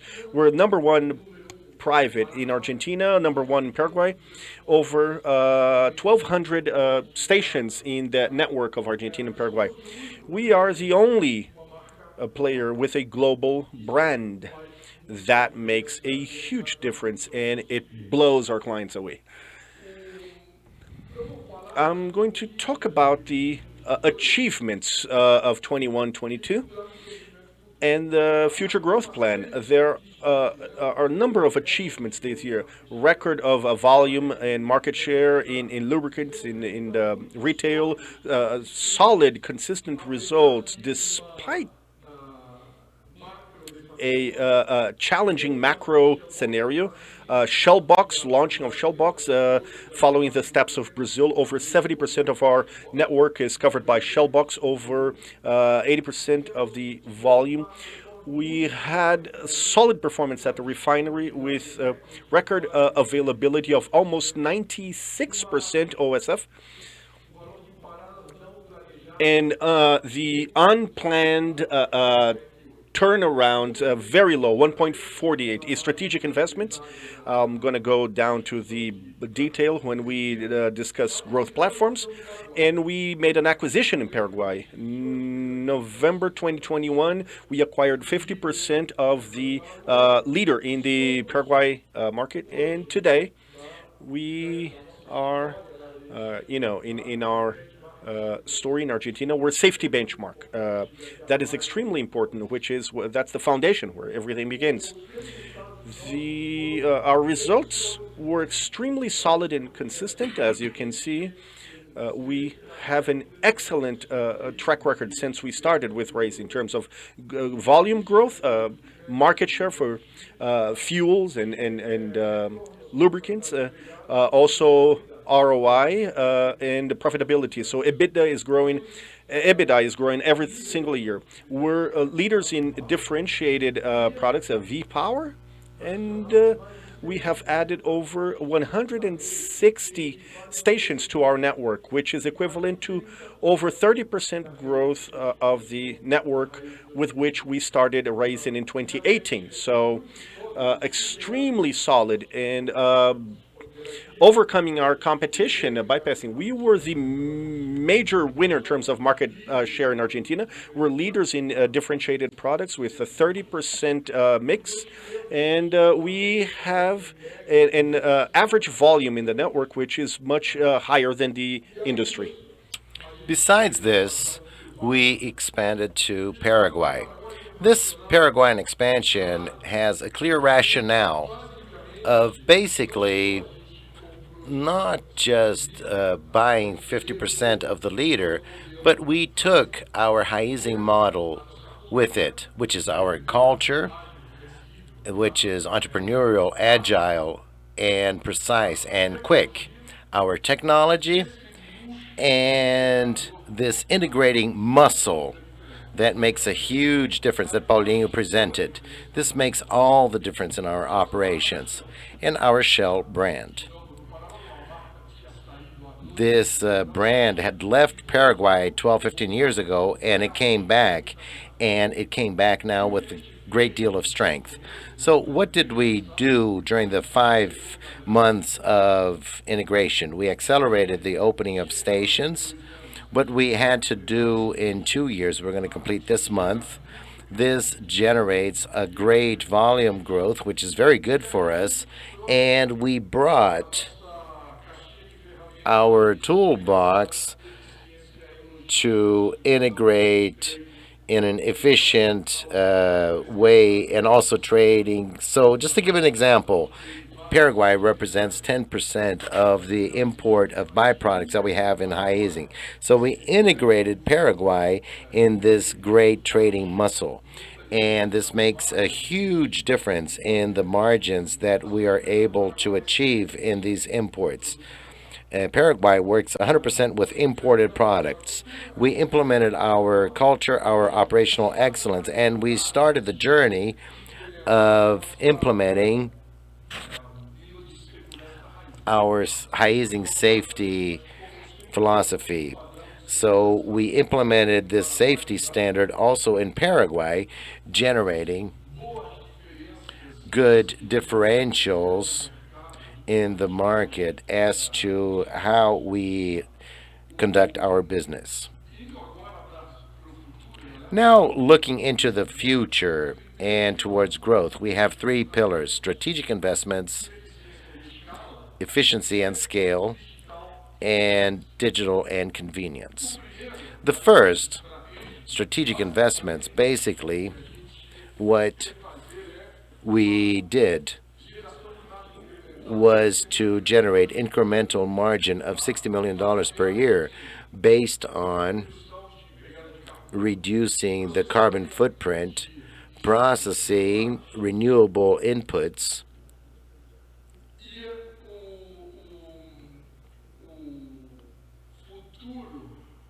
and the future, thinking of how we will produce using our scale and our refining in our location for new renewable products. So we think of SAF, sustainable aviation fuels, green biobunker, green diesel. So these are all the products that we are building the first steps to get there in a few years. But this is the purpose of these strategic investments in our region. And in the second pillar of efficiency and scale, basically, we are focusing on growth with profitability. We want to reach 25% share in Argentina, 20% in Paraguay. We want to continue to grow in B2B lubricants, and we want to triple the EBITDA in Paraguay. So our purpose is to triple the EBITDA in Paraguay, focusing strongly on this growth of our brand, pricing intelligence, and these differentiated products that you see here: V-Power, Evolux, Helix, and Rimula. The second point is integration and optimization, and this scale and efficiency that generates our scale. We believe that with this integration and management, we are able to have more margin and more profitability. The third pillar, which is digital and convenience, has to do with Shellbox and our digital engagement platform with customers that use Shellbox, and we want to reach 100% of the network. We want to grow this to fleets, and we will launch a new loyalty program which will incorporate into Shellbox, and we will improve data use and databases to generate greater growth for our business. In convenience, basically, we want to triple the number of stores using the new model, the new format, and concentrating procurement and doing intelligent pricing in proximity and convenience. To wrap up and to summarize, we want to be leaders. First, in energy and mobility solutions of the future, but also in growth and profitability. We want to be leaders in corporate citizenship, ESG, safety, and technology. And why all this? Because we want to double our EBITDA until 2030. And we want to double this EBITDA and at the same time redefine the future of energy. Thank you very much, and I call upon Cardoso.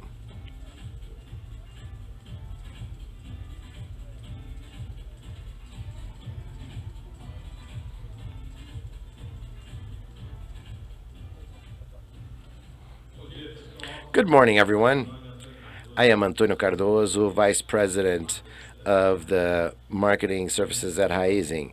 I thank you all for your presence, and I'm very happy to share with you a story having 3 chapters, a story that has in its first chapter the marketing services journey in Brazil until here, the second chapter which talks about our results of our last harvest year, and the third chapter which talks about our future business model. Starting with the journey of marketing services up to here, I brought a slide that summarizes the entire history of consistent expansion in a sustainable fashion of Raízen in the Brazilian market. We started 10 years ago selling around 18 billion liters, and we had 24% of share in the market share among the large companies. occupying the third position in the market. From then on, we have implemented in a consistent supply agenda, consistent with our agenda, and an agenda of operational efficiency and productivity.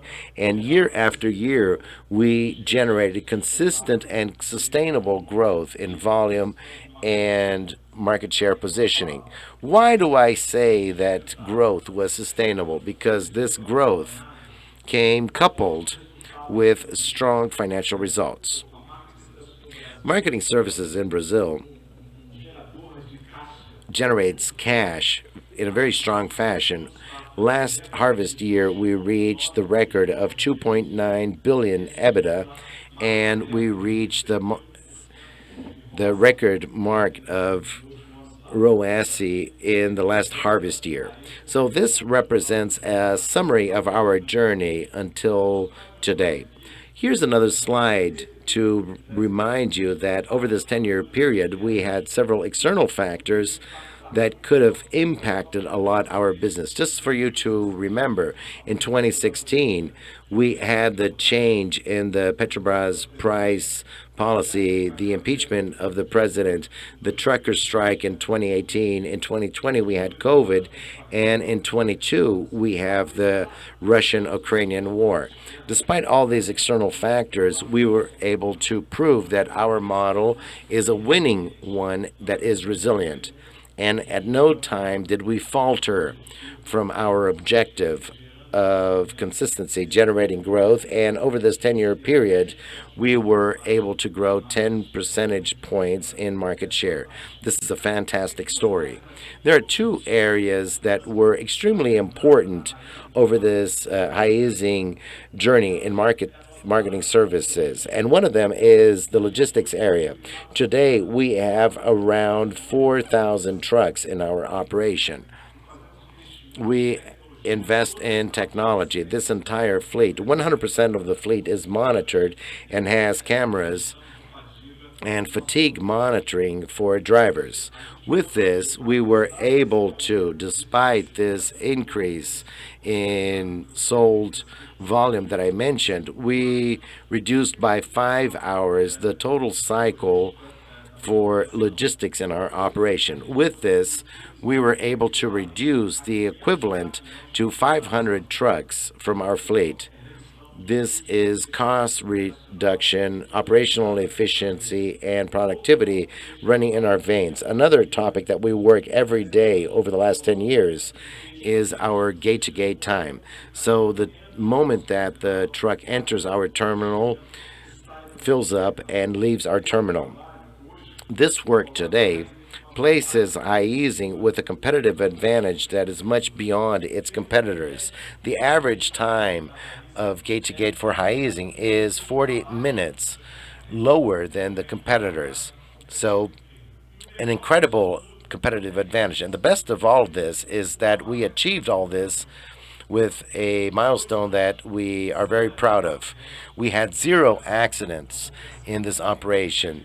This operation offers a lot of risk, but we coordinate the operational efficiency with 0 accidents. So to summarize, we are doing more with less and safely.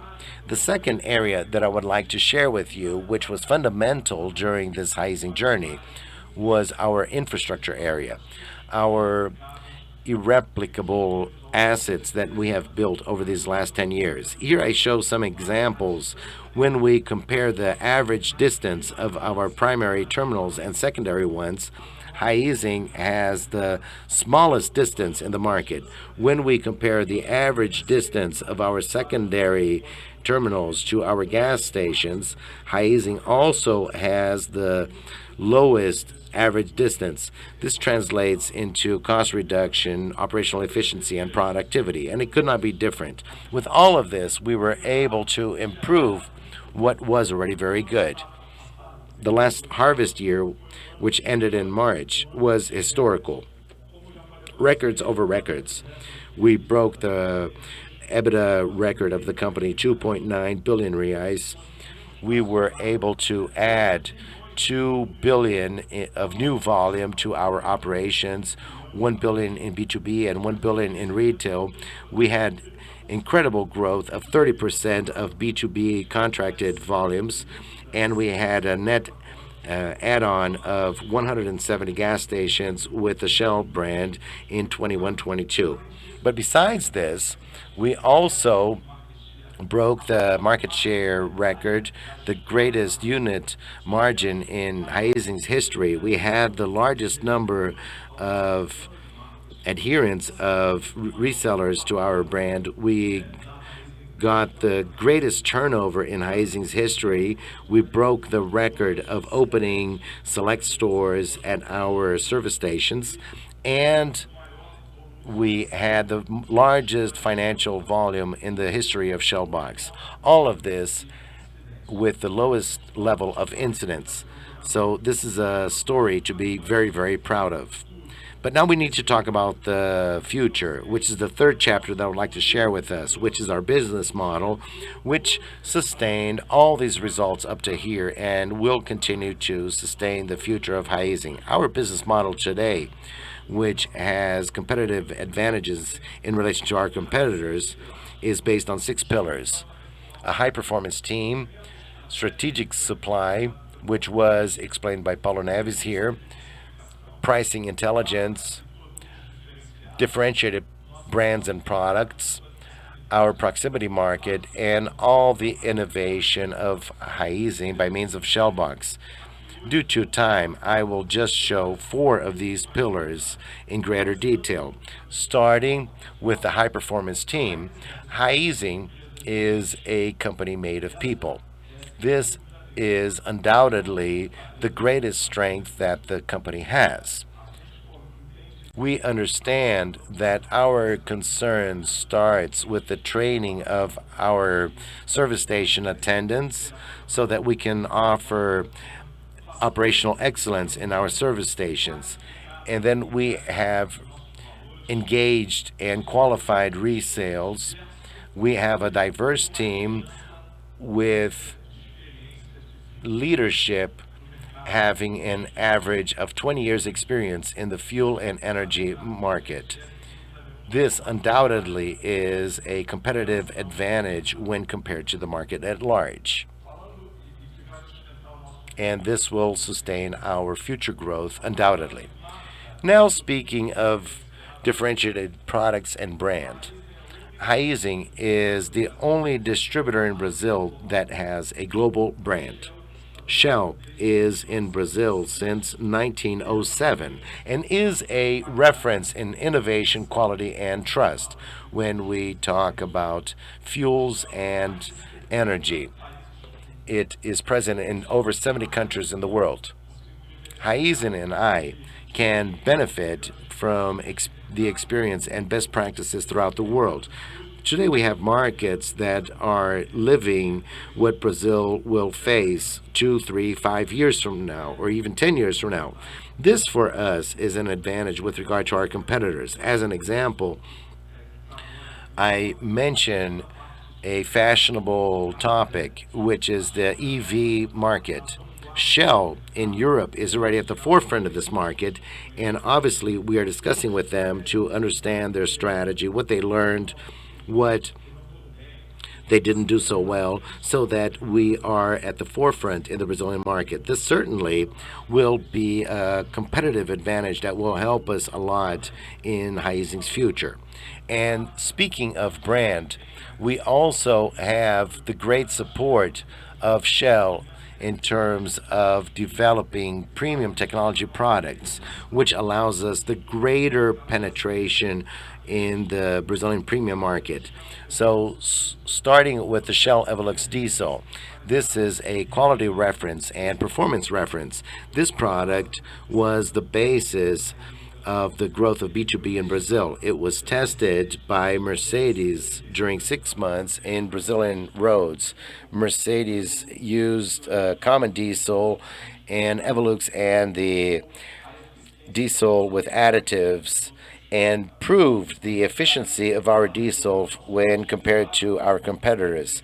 So they decided to recommend this product in its manual. So it's the only OEM that recommends Shell fuel in its manuals. And we also have Shell V-Power, which is developed in our laboratories in Germany and tested and validated by the Formula One Ferrari team. So this is the preferred brand of Brazilians and market leader of additive-based fuels.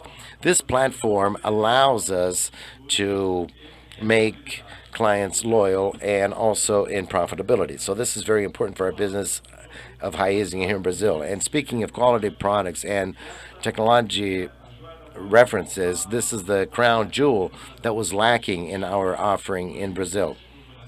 We did not have lubricants in Brazil. As of May, we took over the lubricant operations in Brazil. Shell Lubricants is the global leader for over 15 years around the world. And this because it has the best technology of lubricant products in the world. This has been proven and confirmed by the absolute leadership that we have with OEMs in Brazil. More than 85% OEMs, truck OEMs in Brazil use Shell lubricants. Shell did not have fuels and lubricants. The idea is to join the best lubricants with the best sales team and the best and greatest network of service stations throughout Brazil. And this is a growth leverage for the future. Just to give you an example of what I'm saying, Shell alone only had 11% market share. And as I showed you, we have 34% market share. So we have a huge potential of tripling this business in Brazil. So premium brands and technology is an avenue for growth in Brazil. Talking about our proximity market, as all of you know, we have joined to the largest proximity company in Brazil, the FEMSA Group. We started our operation in Campinas to test our model and our value proposition to our consumers and our supply chain in Brazil. All rates that we achieved were above what we planned, with a turnover 30% greater than what we planned. Great synergy with fuel. Based on this, we decided to accelerate our expansion. Today, we have 150 OXXO stores that have been opened and 1,450 select stores. We have an ambitious plan to open one store per day until we reach more than 5,000 stores, becoming the largest proximity market company in the country. Those who live in Brooklyn already know the potential of our growth in terms of OXXO stores. Last but not least, I'd like to mention one of the applications on innovation. 5 years ago, we wanted to go into the phygital world. We wanted to connect ourselves directly to our consumers to help improve their pain in terms of mobility and providing direct link or connection to those consumers. That's where Shellbox had its inception, and year after year we're developing new attributes to that product, the app, and we have found exponential growth for that product. We have 9.5 million clients, contactable clients we can contact, and we're going to have a revenue of 10 billion reais over that platform. It's much more than many of the digital banks in Brazil, and we have almost 10% of our products, of our volume is sold via app. That app is loved by our customers. To attest that, the average ticket there is 40% higher than outside the app, and the premium product mix over the app is 50% higher than outside the app. So why does that happen? Because the app has unique features when compared to the competition. So there are more than three, but there are three just due to time. First, it's the customer experience. This is easy to use. 100% digital and frictionless. It's very easy to use. Consumer experience, customer experience is unique.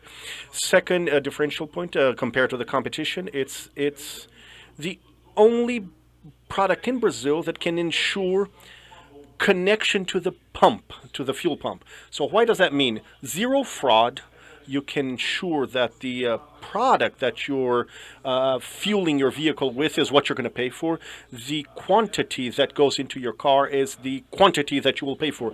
That is an incredible benefit for our consumers.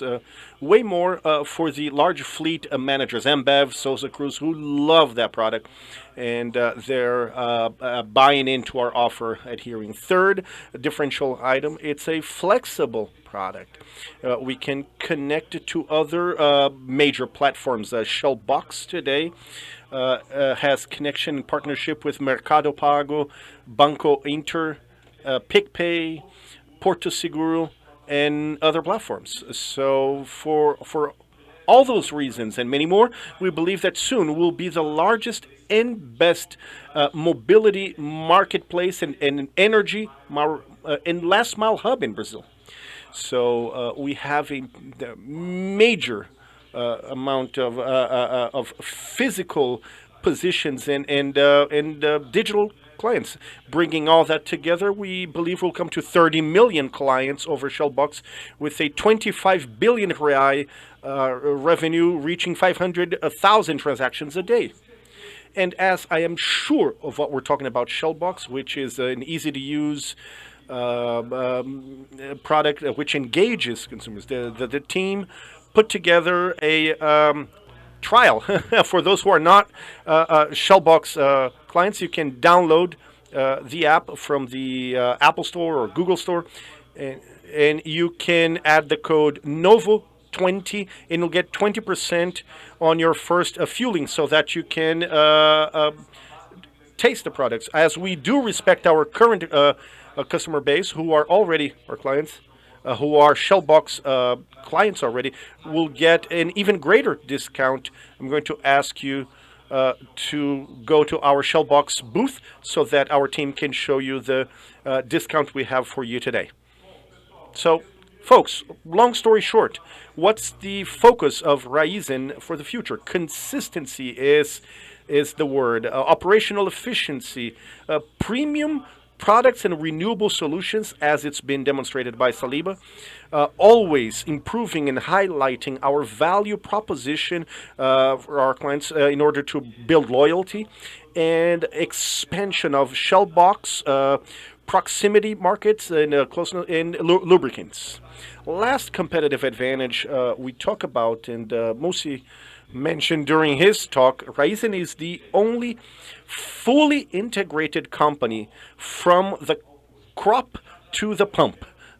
So to bring an example of what that means, I'm going to ask folks to let the video roll. Thank you.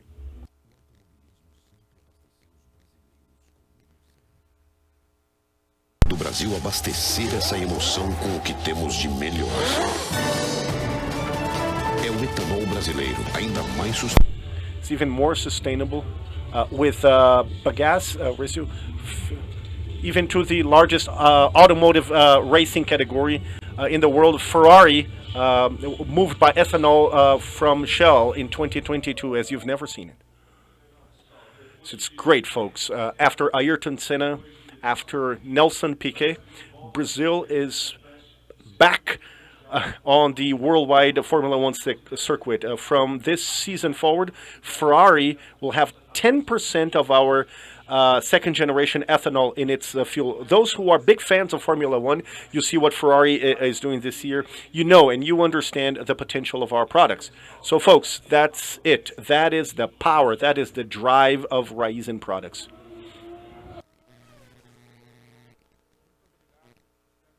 Thank you so much. I hope to see you at a Shell service station fueling with V-Power and using our Shellbox product.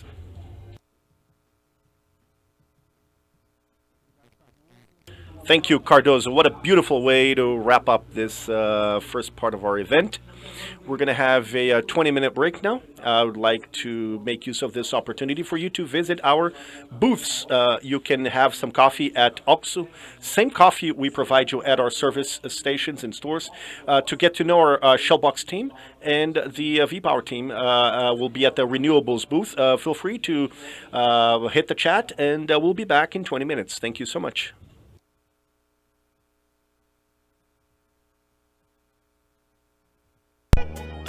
When you're down and troubled and you need some love and care and nothing, no, is going right. Close your eyes and think of me. Oh, and soon I will be there to brighten up even your darkest night. You just call out my name, and you know wherever I am, I'll come running, yeah, to see you again. And you know that winter, spring, summer, or fall, all you got to do is call, and I'll be there. Yes, I will. You've got a friend. You've got a friend in me. Ain't it good to know that you've got a friend? People can be so cold. They'll hurt you and desert you. Take your very soul if you let them. So don't let them. You just call out my name, and you know wherever I am, I'll come running to see you again. Don't you know that winter, spring, summer, or fall, all you got to do is call, and I'll be there. Yes, I will. You've got a friend. You've got a friend. You got a friend. You got a friend. That's what you got. You got a friend in me. Call out my name, what I'll do. I'm gonna brighten up even your darkest night. Whenever you call, I'll be there. Whenever you need me, I'll be right there. Just call. Call out my name, what I'll do.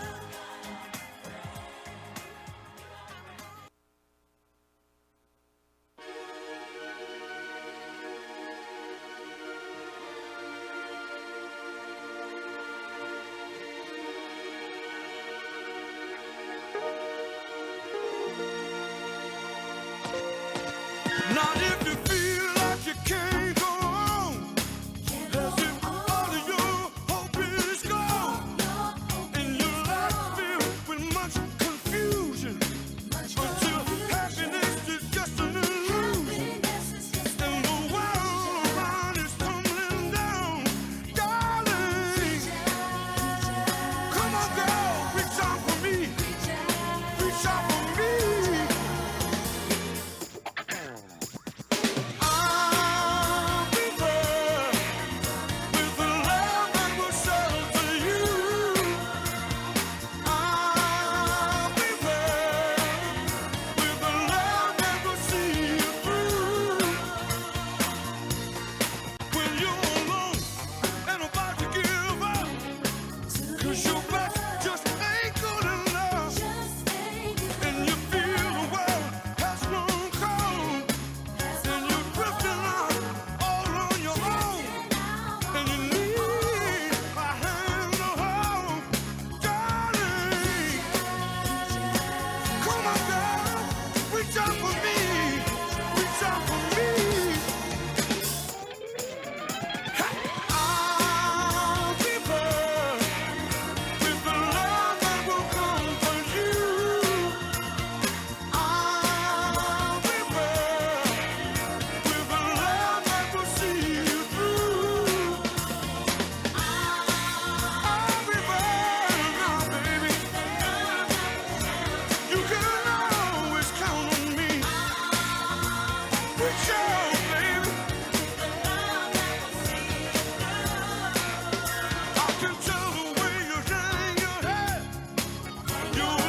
Whenever dark is falling,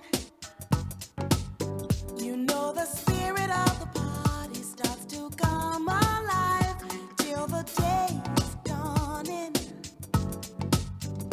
We can throw out all the blues and hit the city lights, 'cause there's music in the air and lots of loving everywhere. So give me the night. Give me the night. Give me the night. Give me the night.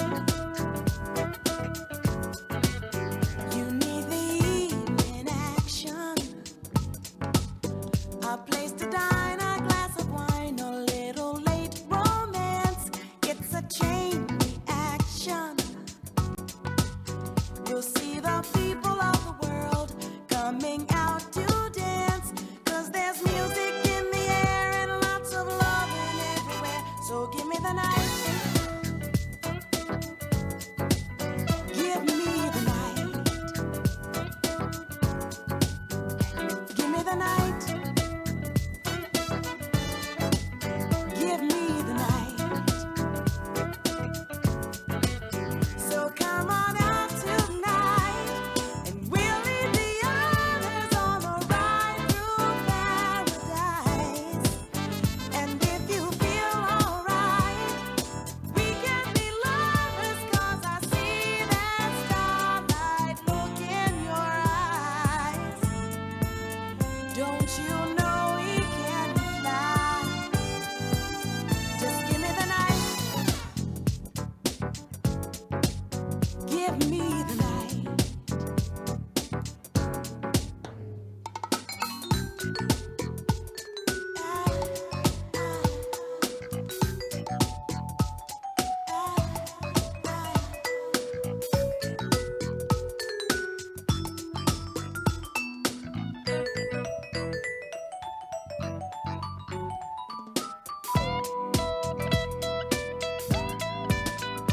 Give me the night.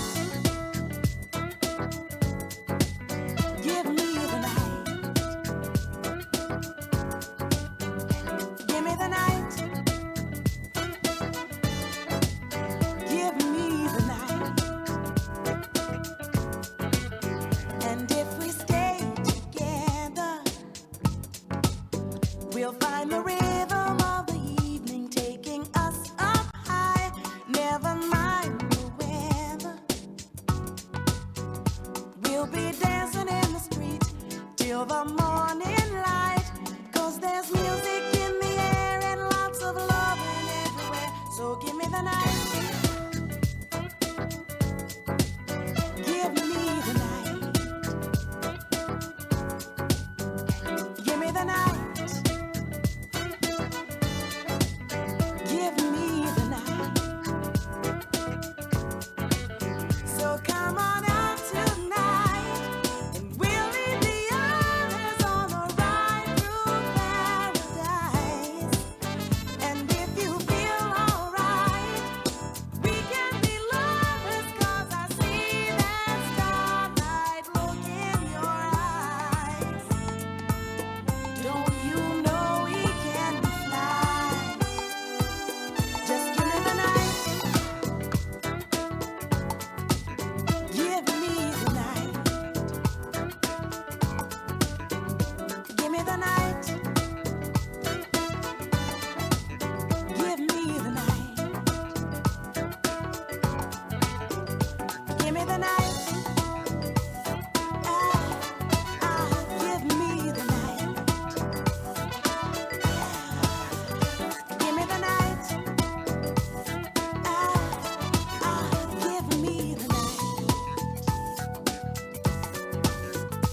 Give me the night. Give me the night. Give me the night. Give me the night. Give me the night.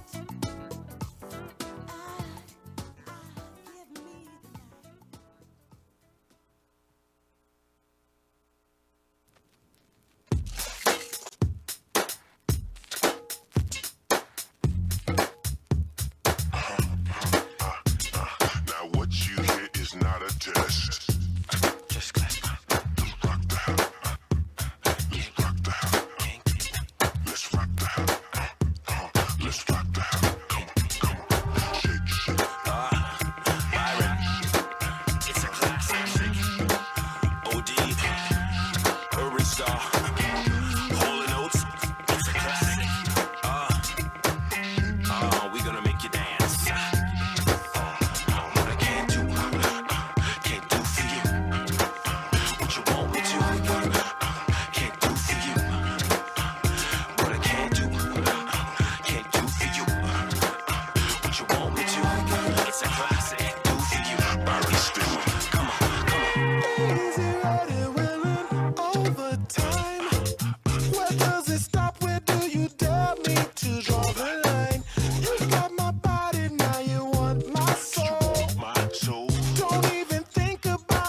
if you see me walking down the street and I start to cry each time we meet, walk on by,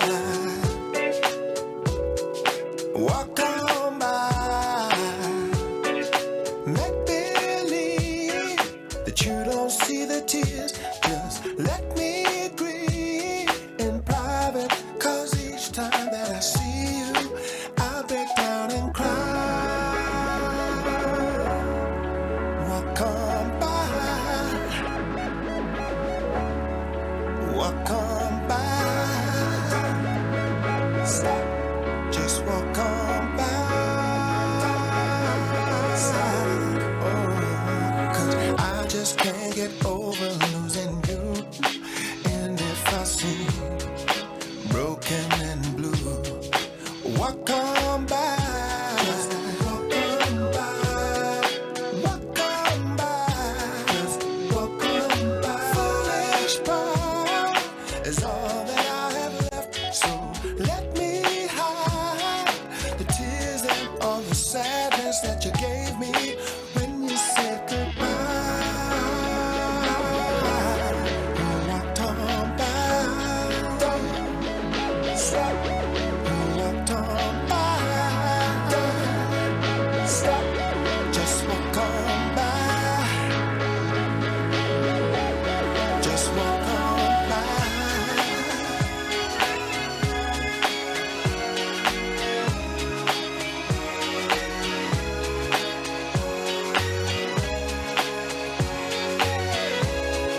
Walk on by. Walk on by. Walk on by. Walk on by. Foolish pride is all that I have left. So let me hide these tears and all the sadness that you gave me when you said goodbye. Just walk on by. Don't stop. Just walk on by. Don't stop. Now you really gotta go, so walk on by. Don't stop. Said you really gotta go, so Oi. walk on by. Pessoal, vamos lá, voltar para nossa segunda parte. Here we go, folks. Round 2. Back on track for the day. We're going to have a session where we discuss strategy and sustainability. And right after that, the financial highlights. And we're then moving to the wrap-up and Q&A sessions. I invite Paula over on stage, who has, in the last few years, presented group events. And now she's wearing this new hat. Welcome, Paula.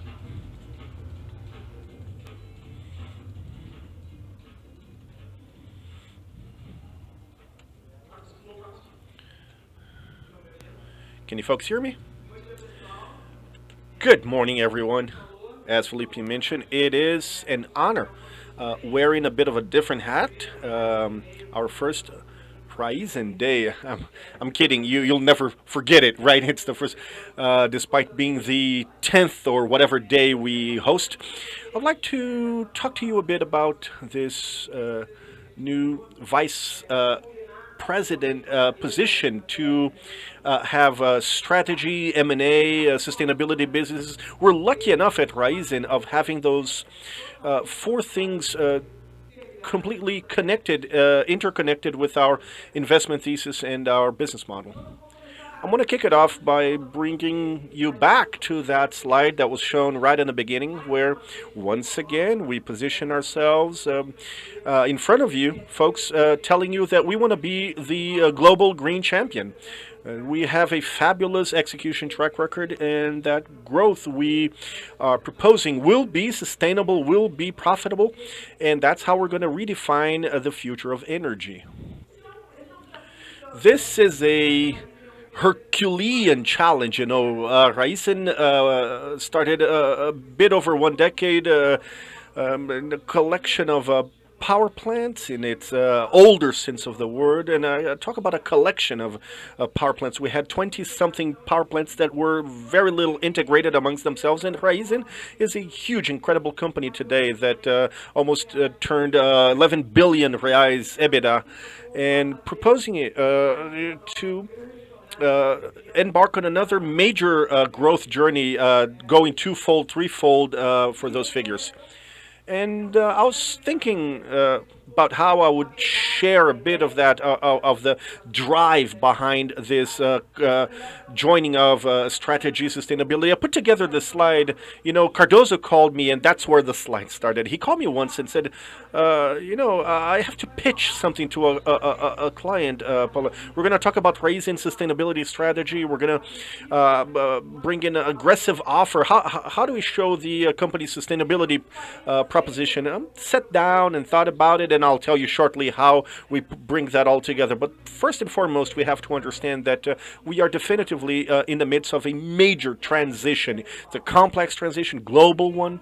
And if there's anyone that's going to be who's not going to be obsolete, is the client. It's outside in. It's a desire from society, and obviously society can be translated into clients and customers over to us. If we then kick off, from there, everything that we've seen in the first round, this closeness, proximity, becoming knowledgeable, building a partnership with clients, whether over service stations, convenience stores, the globalization journey for Raízen that Paulinho shared with you, whether over this new chapter that throughout the last year and a half, Saliba, slowly but surely developing, and we feel that we're robust enough to share with you about new power generation sources. So Raízen, definitively, we have a pulse. We have the market pulse, and communicating, focusing on that partnership and understanding what the client, what the customer needs to come out the other side in their journey of decarbonization. Besides this journey of closeness to the client, there's an entire digital journey to share Shellbox to Pinambá and other digital channels that we build a relationship not just with our clients but our vendors and suppliers. This is fidget. If this is not phygital, please tell me what is. The combination of a personal, consistent journey, and with a digital footprint. So how do we blow the client away? This is our obsession for efficiency, operational efficiency, effectiveness, delivering at the right day, right time, right cost, correct efficiency, good technology, being in everyday's day-to-day in our clients, and each one who's involved with us in the value chain. And what's new here is bringing to the table a product portfolio. This is a new renewable energy. We're talking about first generation ethanol, second generation ethanol, electricity power, biogas, E2G, biobunker, future of hydrogen, SAF bioplastics. So truly, the value proposition and sustainability proposition for Raízen is Raízen. That's why we are so sure we're going to be journey leaders, and we're going to be a major energy transition partner for our clients. And so we tell this story. It's full of energy, full of drive and thrill, each one of us. All of a sudden, we stop talking and somebody says, what about scope number 3? So from this point on, we stopped and thought, how do we deal with this? How do we create a way of talking of this decarbonization strategy without ignoring scope 3? Because this is not the proposal, but above all, finding the goals that connect with our mission and connect with our heart. someone was always joking with me saying, Paulinha, I'm not buying it. It's not coming. We need to find a way of talking. We need KPIs that talk about this journey. And it's not just outwards, it's outwards and inwards. We want each one of the 43,000 collaborators of Raízen be very proud of this journey that we are proposing. So what are the pillars of this decarbonization strategy? First, connect with our mission, as I mentioned. Second, address the growth issue, because if we only talk about absolute emissions, a company that grows, it grows in absolute emissions. If I had done just this, maybe I wouldn't have acquired Biosev. How do I deal with materiality? So we need to look at what is material, but also place aggressive goals for that in which we have a large impact. And of course, without leaving aside, it needs to be based on science, you need to have accountability, and you need a return. And another challenge for us is, how do we use this in our favor? How do we create products? How do we make a business from this? And how do we make this more profitable? This is a challenge that I have always mentioned to our sustainability team. Sustainability is not just back office anymore. We have a different role now to play. Another challenge, if we think of this range, this climate positioning range, there are two extremes. There is the problem group, the legacy group, the companies that have a true problem to solve, to report to the market and reposition themselves, and those companies that are a solution. If I have little doubt that Raízen is in the solution group, I have zero doubt when we deliver this ambition for 2030. Before jumping into the goals, we looked very carefully at what other companies are doing to understand materiality issues and also the time horizon. Some companies are looking at absolute emissions, others are looking at the intensity of emissions. And there's also the dilemma of net zero. Companies that are committing to be net zero, most of them by 2050. And ASEC has already said that you cannot say you are net zero if you don't have a clear plan to explain how you're going to get there. And once again, we have a good discussion if you set aggressive goals because you think this is aspirational versus creating an empty goal because you have no idea how you're going to get there. And finally, carbon avoidance. How to calculate the avoidance based on the substitution by other products. We talked a lot about this during the IPO. This plan addresses this point, but this goal is sometimes dangerous when measuring effectively because when you're measuring the substitution, it depends on the product you're substituting. But we like it a lot, and we can see that companies that are in the solution group are going along this carbon avoidance path, okay? Finally, how do we reach a goal that talks with our mission, that allows us to grow, but does not ignore the scope 3 issues? So I would like to explain very briefly that when we look at the break in the scope, you have the production pillar 1 and 2, and you have the sales emission, which is scope 3. So what did we do? We divided this into two parts. Scopes 1 and 2, which are production, which is the development of new products, growth of renewable energy. We're measuring this in one way. And scope 3, we are measuring by the intensity of emissions based on energy sales. And another important point, when you compare gasoline to ethanol, the light green is the emission from production. So ethanol emissions are all in production. If I only focus on this, once again, I wouldn't have Biosev, I wouldn't be investing in second generation ethanol and nothing else that we are proposing here. So let's go straight into the goals. We are listing 4 large objectives. The first one, this speaks for itself, to expand in 80% the offer of sustainable products at Raízen.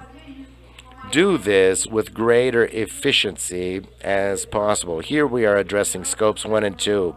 This goal is not new. It already existed. It was 10% with regard to the 18-19 harvest. If we measure it in the current harvest, we already advanced almost half. So what we are doing is doubling this ambition until 2030. And we want this to be absolutely profitable. So 80% of the EBITDA, of the adjusted EBITDA of the business needs to come from renewable businesses. When we are, for example, expanding the offer of renewable products, which are premium, that Paulinho is selling with better prices than competitors with a larger carbon footprint, and we are reducing the carbon footprint and increasing the efficiency, and Francini is producing better every day. We are also improving the quality of these products, the pricing, and therefore contributing to deliver this profitable decarbonization. And finally, we address scope 3 as a goal of reducing by 10% the intensity of carbon use in product use until 2030. Before getting into this slide, I would just like to stress that we're talking about 2030. Each one of these goals and objectives, they have a beginning, middle, and end, and they have a plan and telephone number and address. So it's a very serious commitment that we are taking on with you, and we will have a net zero objective at some point when we have a clearer view of how to get there. But this is our commitment now for this decade, the decade of action. I talked a lot about climate change, but everyone knows that sustainability is much more than this. We have 8 public commitments. All of them are linked to our roots, and all of them related to the SDGs. I will talk more about the other 7. I take on a commitment with you to return in greater detail regarding each one of these goals, but I would like to highlight some points. We are talking about the relationship with surrounding communities, the work that my colleague Paula is doing with the Raízen Foundation, the care with children and teenagers. I would like to invite you to visit the E2G plant. It's beautiful work on behalf of the Raízen Foundation. We have very interesting initiatives in water management. Sugarcane production is very efficient in terms of water use, and if we are talking about carbon, we will talk about water shortly. I will talk about land use, which is something interesting. We're very close to being able to show you 100% traceability of sugarcane and prove that 100% of our land is not involved in deforestation over the last decades. We have a technological challenge, and we don't have the pixel images yet, but we will get there. And translating this into money, this traceability is fundamental for Paulinho to go there and sell sugar that is non-GMO, because otherwise we won't be able to do it. When we talk about sustainable sugarcane, it has to do with this traceability, Bom Sucro, which is international certification. 100% of our operations are Biosev are Bon Sucro, and we also want to bring Biosev to this level, and we created a similar of this, which is the link for our supplier chain. Everyone talks about value chain. Raízen does this for 10 years and has evolved along this journey with financing programs and participation programs and partnerships, etc. We already did our first SOB, Sustainability Linkage Bond, linked to sustainable sugarcane and diversity production. We have a goal of 30% women in top management, and we already advanced from last year to this year, from 19 to 21, but without decreasing the importance of the goal. This is just a tip of the iceberg. What is important here is what is behind this. In the last 2 years of our trainee programs, we had more women than men enrolling. This year, we had 90% of women chosen. Diversity, we see Thais leading the construction of the E2G plant, And diversity is to care for individualities and hear and value not just women, but the entire spectrum of diversity and thought. And this is where truly diversity lies and where our mission is. And this is where we speak with pride, and we also have the climate issues that we already mentioned before. So to wrap up and return to our number language, why are we so convinced that we are capable of redefining the future of energy in a sustainable way and profitable way, and being the partner of choice of all our clients that need to move forward along this journey? Why are we so convinced that the whole is greater than the sum of the parts that comprise this company? And we are clearly here committing that 85% of our investments until 2030 will be linked to renewable business development, creating a diversified portfolio and ensuring that 80% of our EBITDA comes from renewable sources. But I will stop talking about numbers, and I will call upon who knows more about this in great depth. Guido is very important in my career since Shell times, since very small. Yes, I saw these people grow. I saw these people grow up, and that's the advantage of being a long time in the same place. Seeing everyone develop is a great pleasure to see these talents blossoming. Paula started at Shell. I was at Shell. I have 33 years at Shell, but it is a pleasure to be with you here at this first Raízen Day. This is my first and last Raízen Day. I am leaving the company at the end of the month, 3 days from now. Carlos will take over my position as of June 1st, and I'm certain that Carlos will take the company much beyond what we reached so far. It was a long trail. It was a pleasure to work with this company until here and see it grow. And I'm sure that Carlos and this team, we will double and triple this result that we delivered so far. The presentation of the financial results is divided into 3 parts. I will talk about the past, the background of what we delivered, and then Carlos will talk about capital structure and future perspectives in terms of results. Starting here with the first slide, we have the Ebitda history at Raízen. Here we have 3 messages in this history to stress with you. First, growth. Since the first Raízen year, we multiplied by 3 the Ebitda of this company. Only in the last year, we increased 50%, and you know the guidance that we gave. We put another 20% for next year in terms of growth. So in 2 years, we will double the EBITDA result for the company. We haven't even started delivering most of this platform that we developed over the year of E2G, biogas, and the entire growth that Saliba showed for power in the future. So just imagine what is forthcoming. We already provided the guidance for this current year, but there's much more down the road for the upcoming years. The second great message, consistency. You can see year after year that we have delivered with very robust EBITDA levels in the current scenario. Cardoso recalled that over these 11 years of Raízen, everything that changed in terms of scenarios, market scenarios, as well as the crisis we faced. In the first Raízen years, Petrobras was interfering in prices. They had subsidized prices. In 15-16, they started using market values, so the scenario changed completely, and we continued to deliver. Crisis. 15-16, the largest recession in the history of Brazil. We left this recession, then we had the impeachment, then the trucker strike. After that, we had the pandemic that froze the world, and now we have a war in Europe. After 70 years without war, we have war again in Europe.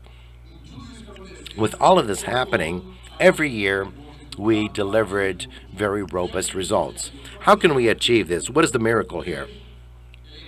3 main elements of this miracle portfolio. First, Our integrated model gives us a competitive advantage that nobody else has, and Paulinho showed this very well.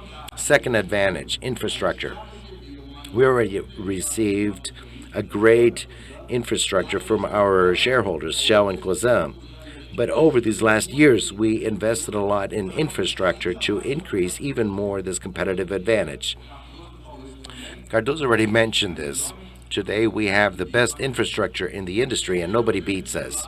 The third great pillar, and the reason for us to be so consistent, is the proximity with our customers. Our relationship is based on win-win. We want to develop new offerings, new products, to ensure that we make money, but our partners too. This is true for service stations, B2B, final customers, and cane suppliers that we work together regarding sugar and ethanol. I said that it was three messages: growth and consistency. The third great message: we will not be a green giant. We already are a green giant. Paula talked about our forthcoming perspectives, but our EBITDA of last year, 70% already came from green products. We are not the future. We are not going to be in the future. We are already in the present. We're going to grow this much more with the delivery of our products coming from this sustainable platform that we are developed, that we already mentioned. This will exceed 80% in the midterm. So, history, a beautiful history of delivery and consistency over the years. This is the EBITDA, but I have another slide to share with you that it's not just EBITDA. EBITDA is a KPI that you can play around with, but it's not just EBITDA. The other financial KPIs also show our very robust delivery. Return over invested capital. We have very good returns for our shareholders. Even during COVID, where we had several companies that almost melted, we obviously had a turn down in returns, but we maintained over 10% return for our shareholders. In the middle graph, profitability, and this indicator is important because this guarantees the future. This guarantees that we will be able to pay dividends to our shareholders. And an interesting point, last year, despite the interest rate increase, we had the greatest profit for the company in recent years. And finally, the last slide, cash generation. We are a machine to generate cash. And Cardoso also mentioned this during his talk. We convert, on average, 40% of our EBITDA that we generate into cash, into operational cash. This is extremely important because this cash helps me finance both my growth, and we talked about everything that we do, as well as payment of dividends without committing our or jeopardizing our financial indicators, and without interfering with our investment grade. And this is one of our pillars. We can only do this because we have an impressive capacity of generating EBITDA, but also converting this EBITDA into cash. Having said this, I will call Carlos because he will go a bit deeper into the capital structure that will support us in the next growth step. Thank you very much.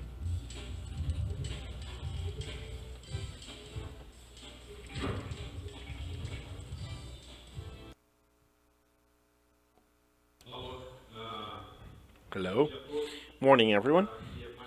Once again, I'd like to introduce myself to those who don't know me. I'm Carlos Moura. I arrived at Raízen on May the 2nd, thanks to the trust that Musa, Paula Benevides, and shareholders, everyone from the executive board have placed on me, and I'm extremely motivated to honor that trust and help the group on this trajectory we're looking into the future. So thank you, my colleagues, for the warm welcome.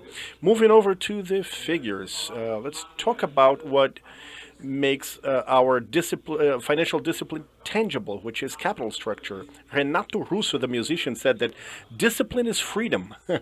We're going to move along the track record of keeping the principles of a financial discipline of our business. So we have reached net debt EBITDA 1.3 times. Implicit there, you see 13.8 billion at the end of crop year, 8.4 billion liquidity. That's important to sustain our investments, alongside high availability lines for stress scenarios, around 5 billion reais credit lines, $1 billion equivalent. And we are working with continuous liability management. First, thanks to an operation of debentures issuance linked to diversity goals and operating goals through Bom Sucro certification. As you can see on the debt profile picture, we have our share of debt that is very well balanced. This debt that we have, banking debt, there's a lot of trade finance implicitly there. As you have seen over the presentation, trade finance, or when you anticipate operations in foreign trade, it's a discreet and effective way to foster the maintenance of our demand for capital. What's important, our investment grade, as Guy just shared with us, that's a foundation for our financial strategy, and there are three factors there. First, the financial drive or power per se. Second is the diversification of businesses, geographies, and channels. We're also always making headway, as you've seen. And the third, sustainability. As Paula discussed at length, this is becoming ever more relevant in the discussion with rating agencies. And finally, we've got an average debt term of 4 years, and today we're going to work to make it even more comfortable. Another important point is our history. It energizes us to move into the future in terms of investments. This is not a play on words that we're redefining the future of energy. That's reality. We are one of the most successful cases of capital allocation in the last 10, 11 years, and that accredits us to have this ambition forward. 85% of our investments will be in the renewables portfolio. Up until 2024, we have 3.3 billion already approved for the E2G plants. So the capital is already insured for that investment. And also one biogas plant, as Francis brought up, encompasses 2 modules. So we'll also move forward with the project for expanding our industrial capacity. And without a shadow of a doubt, as you have seen with Theo and Cardozo, the expansion of our business in terms of marketing services, that's a vibrant business. We're increasing our traded volume, and that will gain a lot of traction and bring results for cash generation. And to have the rationale of our guidance, what we applied in our our earnings call from our 10.7 billion, the EBITDA of 2022. The first vector is agro-industrial efficiency, gains in productivity, better use of our biological assets, and no doubt the efficient and effective control of a unit cost that is threatened by inflation, but on the other hand, the productivity of the first cut, as Francis mentioned, will be key to consolidate that foundation for developing our biological assets. Second point, it's mix, allocation, and optimized pricing. What does that mean deep down? The whole has to be larger than the sum of its parts, and that involves a profound improvement to our risk management practices, being flexible also in terms of having skills to transaction between channels and products seamlessly, effectively, and efficiently. You've seen throughout our presentations. Expanding our business volume, ethanol, sugar, power, energy, and other renewables that will get us to make headway and move forward with the revenue generation as well as in traded volumes in our marketing and services network. The best prices for sugar, providing us competitive advantage. We account for 22% of global VHP trade. There's a platform that caters to 30 countries, and it's still growing.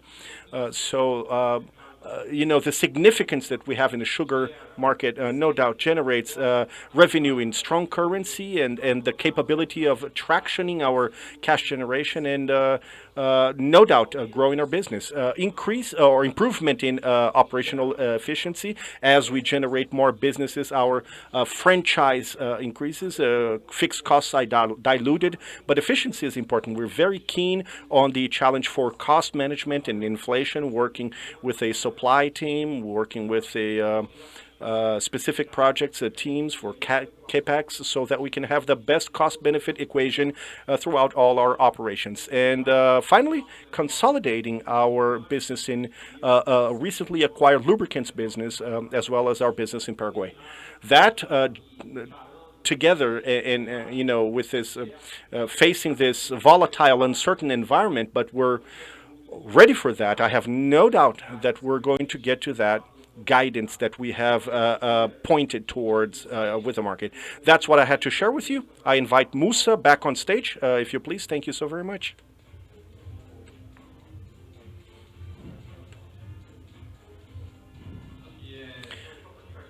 Yeah, you can remain on stage. I'd like to publicly recognize and it's an important change. It's been from the beginning of Raízen. He's been here. This is a public audience, and we have people online. We would not be here if it weren't for you, Guy. You're the part of the foundation of Raízen, from the cornerstone. You've been here with us, and so we have a small totem, token of our appreciation. Big round of applause, Guy. Thank you so much, man. Yeah. Thank you very much.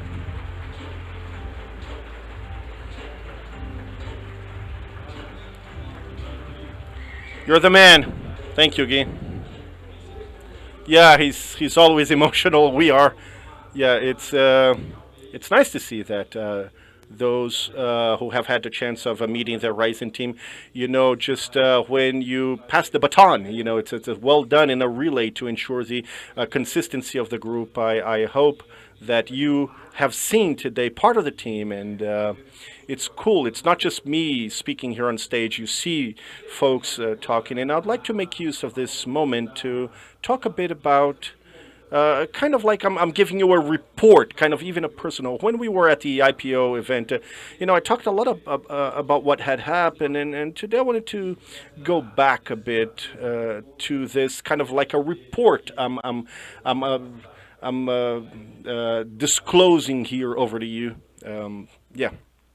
Final remarks. Yeah. So what I talked about at the IPO, so I'm walking the talk here. The first thing I brought up was the expansion of renewables. So here we had promised to have 3 plants under construction for E2G, and we have the second biogas also planned to go into.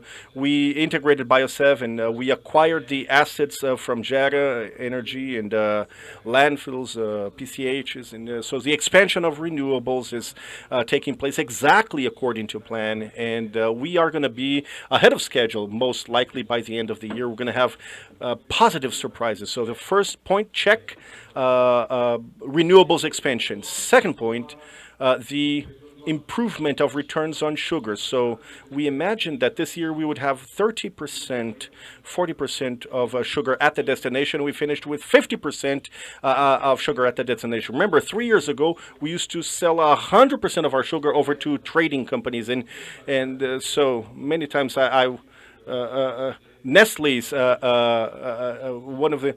We didn't sell 1 gram of sugar directly to Nestle, so now 50% of our sugar is sold at the destination to the final customers. Our goal is to get to 90%, largest share in the market.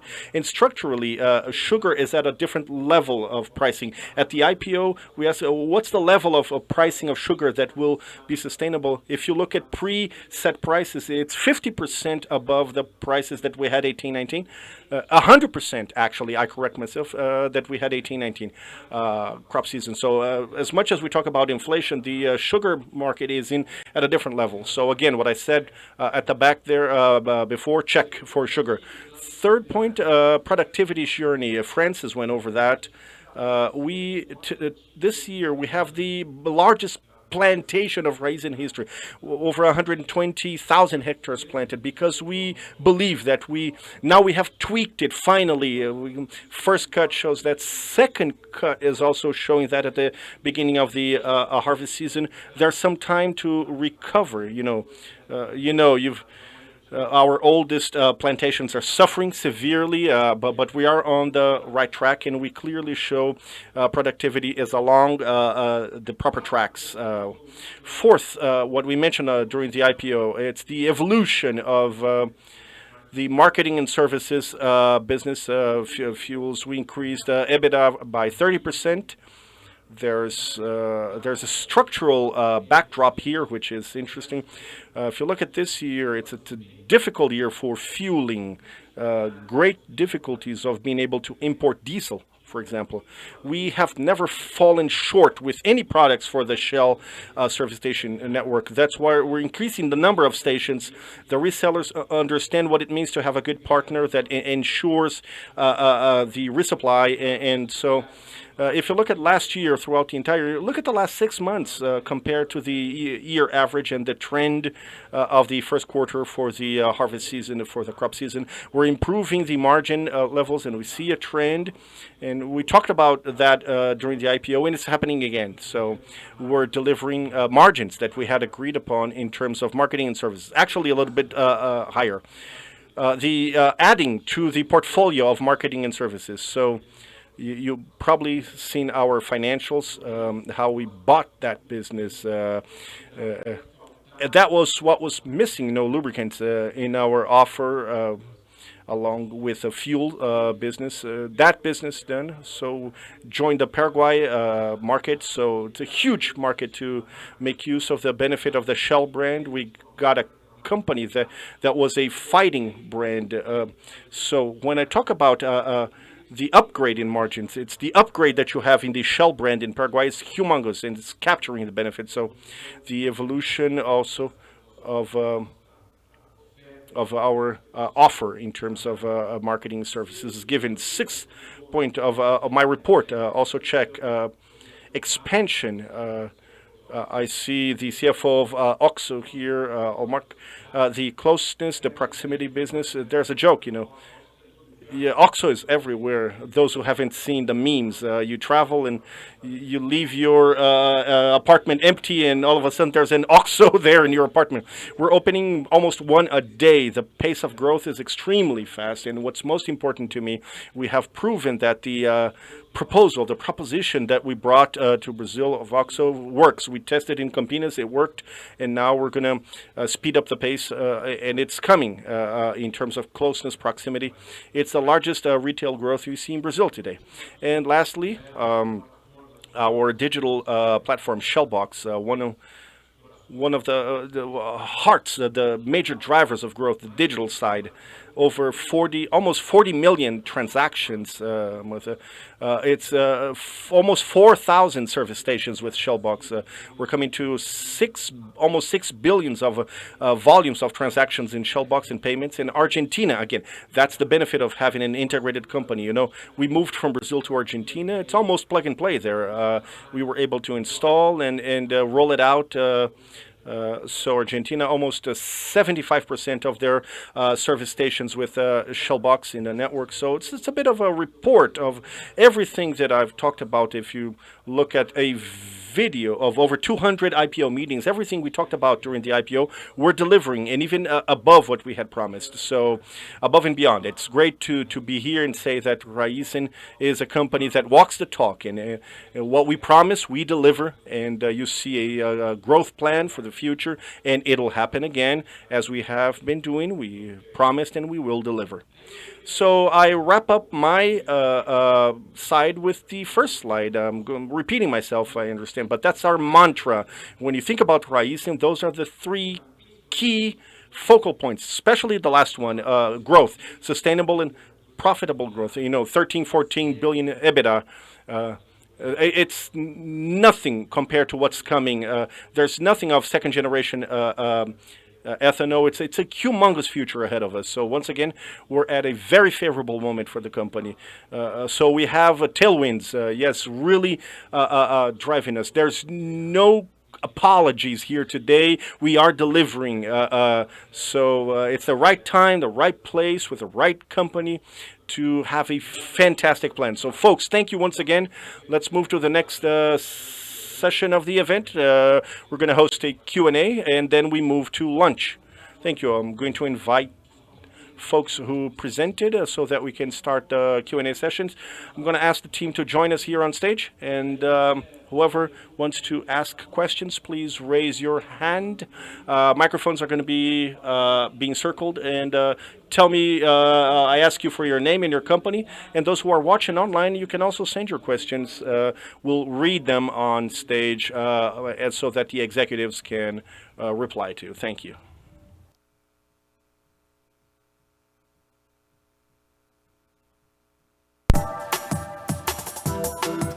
E o Francis voltou também. And Francis is back to participate virtually in this session with us. Here we go. I'm going to begin with Isabella. If we could please turn the lights on so we can see faces. Yes. Yes. Tough questions. Morning. Isabella Simonato from Bank of America. Congratulations on your presentation. Two questions. First, over to Francis about E2G. Francis, it was interesting you brought up how you have been doing away with a bottleneck, unbottlenecking with the suppliers, and the company's capacity would be 7 plants a year. So the question is, how feasible, how viable that is? What are the risks of those 2 plants a year you talk about being underrated in your expansion plans? And if that is a balancing issue, you're going to wait to execute more plans to actually see the pace of implementation of rolling it out faster. So giving us a bit of the idea of how much can you speed up the pace? That's the first question. Second, over to Cardoso, or Theo in Cardoso, about supply.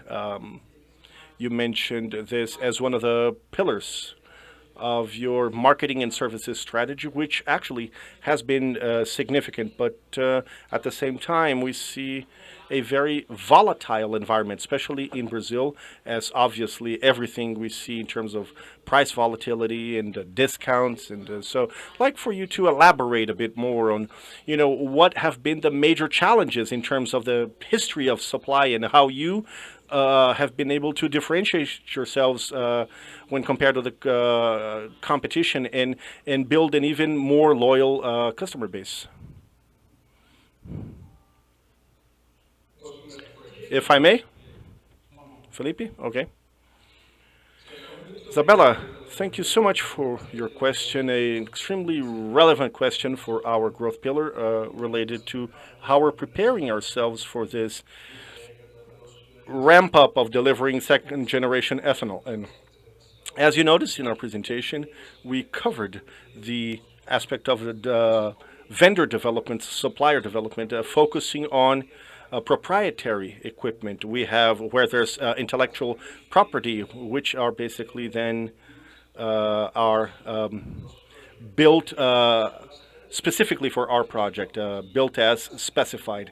So we talked about the nominal capacity of our vendors being around 7 plants a year, but deep down, this makes us very comfortable for the challenge that we have today of 2 plants a year, and a lot of leeway and room to explore a possible speeding up of the pace. In actuality, we've been exploring alternatives for licensing the technology, where we would surely need those partners to provide all specific equipment for our project, and also we're Paulo can talk about that, about the market, how receptive the market has been, and how welcoming. And we truly think about speeding up the pace of the building of those plants, considering the premiums we see in the market for these differentiated product. So we are preparing ourselves, and obviously we want our base case is 2 plants a year, but we are looking at how we could take a faster step towards full implementation of E2G. Once again, thank you very much for your question. To complement, if you asked me 3 months ago, this was one of the bottlenecks. Now, no longer so. It's what we determine as an expansion pace for us. You saw that those works, 1 billion reais, it involves a lot of people, the corporate balance, but 3 plants per year is our minimum standard of delivery as of now. The idea is to resume this.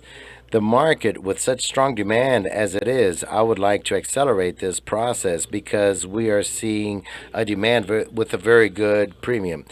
E2G, I had a lot of discussion with investors. When you are able, with a long-term contract, and you don't have a price risk nor volume risk, this E2G plant, it has a large capex. After you depreciate this capex, it has a low opex when compared to the first generation ethanol plant. So when you de-risk a project with a long-term contract, you create an asset in the company that will be very competitive down the road, more competitive than first generation ethanol. So here I want to create a new portfolio within Raízen that does not exist, and will remove volatility, will create stability in terms of return, and with a lot of cash generation down the road. An internal discussion. Before it was external. We need to account for risk. How much are we prepared to go beyond 3 plants per year? But it is a very comfortable position than 6 months ago. Remember that the market is paying more than before. The second question, I will start answering, but later I'll ask Paulina to complement about procurement. This is one of our pillars. The guarantee of supply to our clients is a fundamental principle. Mainly nowadays, this was always a pillar of our value proposition, and nowadays even more so. Paulinho gave a small presentation, but how we are dealing with this war scenario and the procurement issue here in Brazil, Paulinho can talk more about this, and how do we extract more value from this trading scenario. Thank you, Cardoso. Thank you, Isabella. I think I tried exploring in my presentation that we position ourselves, since we are the only regional player that is capable of relating in a structured way with international suppliers. Del mentioned the Paraguayan example, which is supplied 100% by international products. We are always present in the discussions and relationship with the refineries outside the country. Besides this, we supply ethanol to them. Our work has been to focus on the construction of Raízen being the player of choice, the first one in line when we face greater difficulty, as we see now. This difference is more evident and growing. We have used this a lot in these times of global difficulties due to the crisis. The diesel situation was much more critical than that of gasoline. Diesel, it faced more difficulty. Every time that we quote a ship, we always had 15, 20 offers from the 60 quotations that we did in the past. There was a period where we only had 1 or 2 per ship. So the market was much tighter in terms of imports. What helps here? To have Shell as a partner. You have much greater volumes between Brazil, Paraguay, and Argentina to do imports. And there were times when products were routed from one country to another. So scale makes a big difference. International positioning makes a big difference. And also have Shell on your side makes a big difference. So we navigated this period very well. Now we have the driving season in the U.S., and those who have scale, logistics, and partners will make the difference. We have several examples of Brazil and Argentina working. And tell the same thing. We have crude purchases in Argentina that work very well. It's not very easy. But now our differential becomes more evident than other moments in which the market is more easygoing. Integration makes the whole difference. Our scale, our partners. Today, we are those who are best positioned in terms of supply in the region. We can see this at the end with our clients, our end clients. So we're doing very well here. Thank you. Any further questions? Sorry, Hedges already has the microphone. Thank you, Felipe. Congratulations to all of you for your presentation, Musagi, Paula, and all other directors. I would like to briefly follow up and then 2 new questions. Regarding fuel supply, do you see any risk of not being able to supply the market? And what is the role of distributors when importing products? So a player in national supply that compensates or offsets the risk of imports with the placement of products in the market at competitive prices. So I'd like to follow up on this supply issue. And also for Cardoso and Mus, there's an important vote regarding ICMS, which is the sales tax, which will eliminate the difference between state taxes and federal taxes. So I'd like to know your view. What is the impact on informality, the impact on the sector, and the impact of the proposed changes? And the last one for Saliba regarding energy. In your plan, how much is centralized and distributed, and the long-term view that you have for these markets? How much is already anchored in projects that you already have authorized? Speaking of supply, I think you mentioned well, we are always managing this equation, the risk of product availability. And as we mentioned during the last question, we are very well prepared. We have this integrated system that places us in an advantageous competitive position. We have a very large concern in supplying our clients. So the Shell network will always have products. We have not had, despite the difficulty in the diesel market, it's what we're mentioning now. I think gasoline is a different story and the other products as well. This is the tightest situation in the world.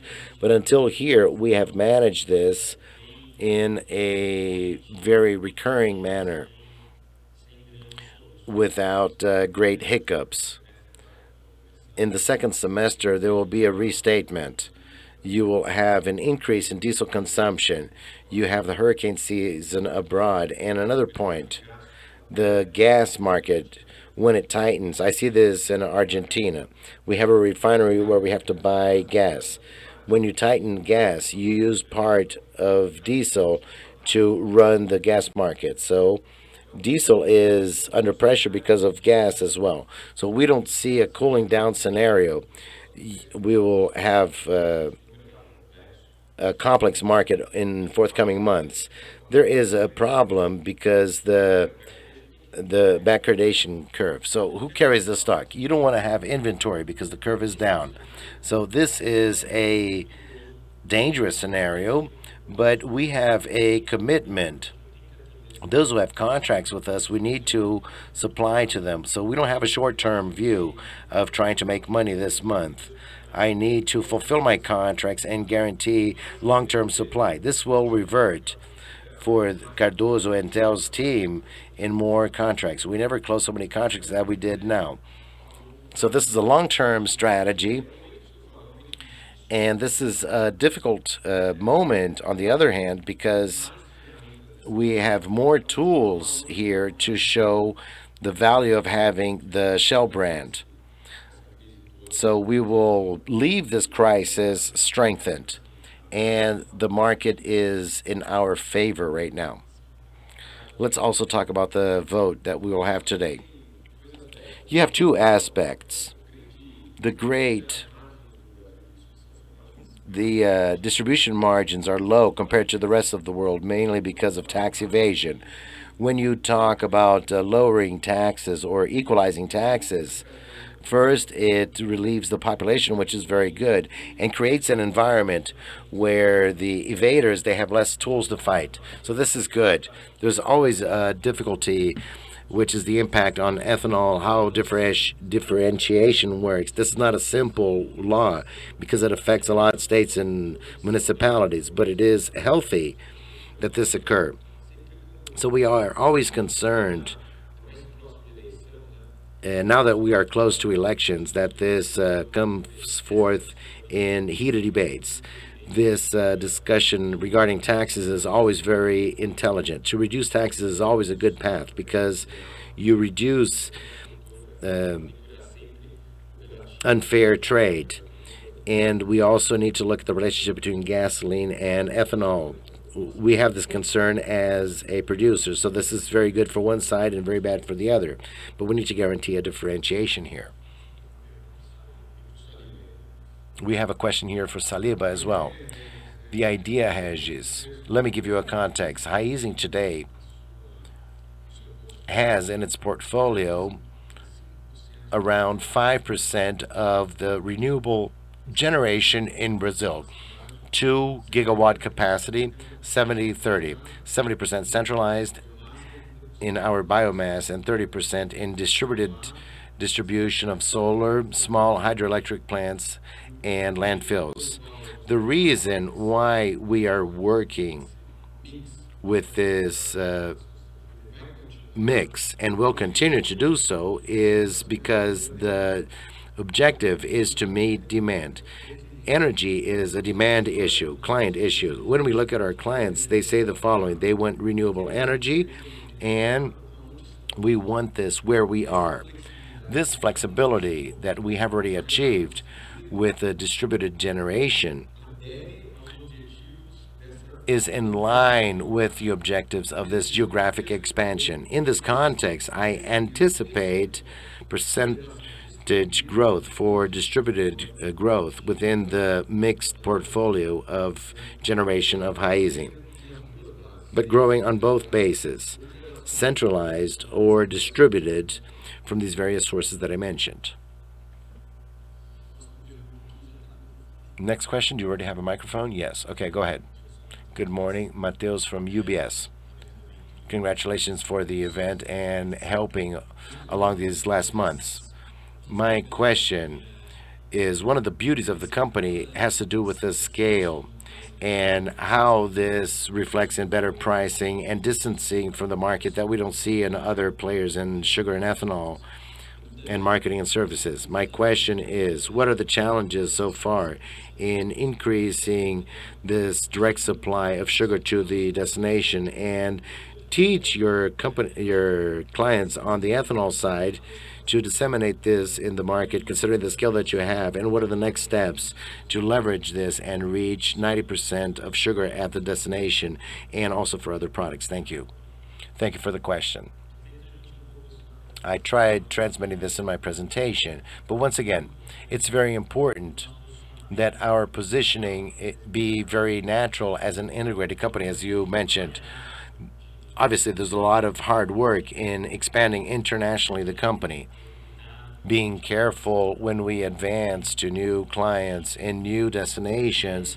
There's a series of points and developments that we need to, in parallel of the great offer that we have, we need to put into place to be successful. So we are improving a lot, and a great step in our efforts is to create more and more robustness for international operations with adequate risk management, controls, processes, development of our team, to be able to navigate this journey successfully. I mentioned in my talk that we brought many people from other nationalities with other backgrounds and expertise to be able to form this team. This is hard work. Today we service a lot more clients than we did before with the tradings. We need to promote solutions. Oftentimes we would receive some solutions, so there's great complexity, but we are strongly focused on this and the right company to do this. This is a very arduous process, but very natural for our portfolio. If you take Raízen 4 years ago, we had 4% capacity of storage. You know what that is. We would start the harvest season in April, and in June we had to sell. At what price? We had to sell. So we did much work in building logistics, so a lot of storage. You need to service the client. They want products the whole year. If we have a client with in North America, they want to ship every month. So we fixed logistics. We worked a lot on logistics, storage building, flexible contracts, together with Humu to service customers. And then we start going to the destination. So we set up a team. This is almost an obligation of ours. What I joked on, which is true, is that we were reprimanded by Nestle. You're the greatest sugar producer in the world, and you never paid us a visit. So that's a low-hanging fruit for sure. Does it require rocket science? No. The largest sugar producer in the world in ethanol, Raízen is forbidden to sell to middlemen. It's almost a mantra there. And sugar wasn't like this. So when we put the sugar structure under Paulo, he was ethanol before, and he became the VP of the entire area. He's replicating in sugar what we did with ethanol. We already know how to do that. We have logistics, production. So it's very natural that this happened. I don't want, a great deal of merit. It's my obligation to do this. Thank you. Tiago. Can somebody please pass the microphone to Tiago? But go ahead, Baja. Gabriel Baja from Citibank. Congratulations for your talk. 2 points, mainly for Francis and Saliba. The first point, when we compare with the IPO plan with regard to E2G and biogas, it seems that there is a different schedule for startup of biogas.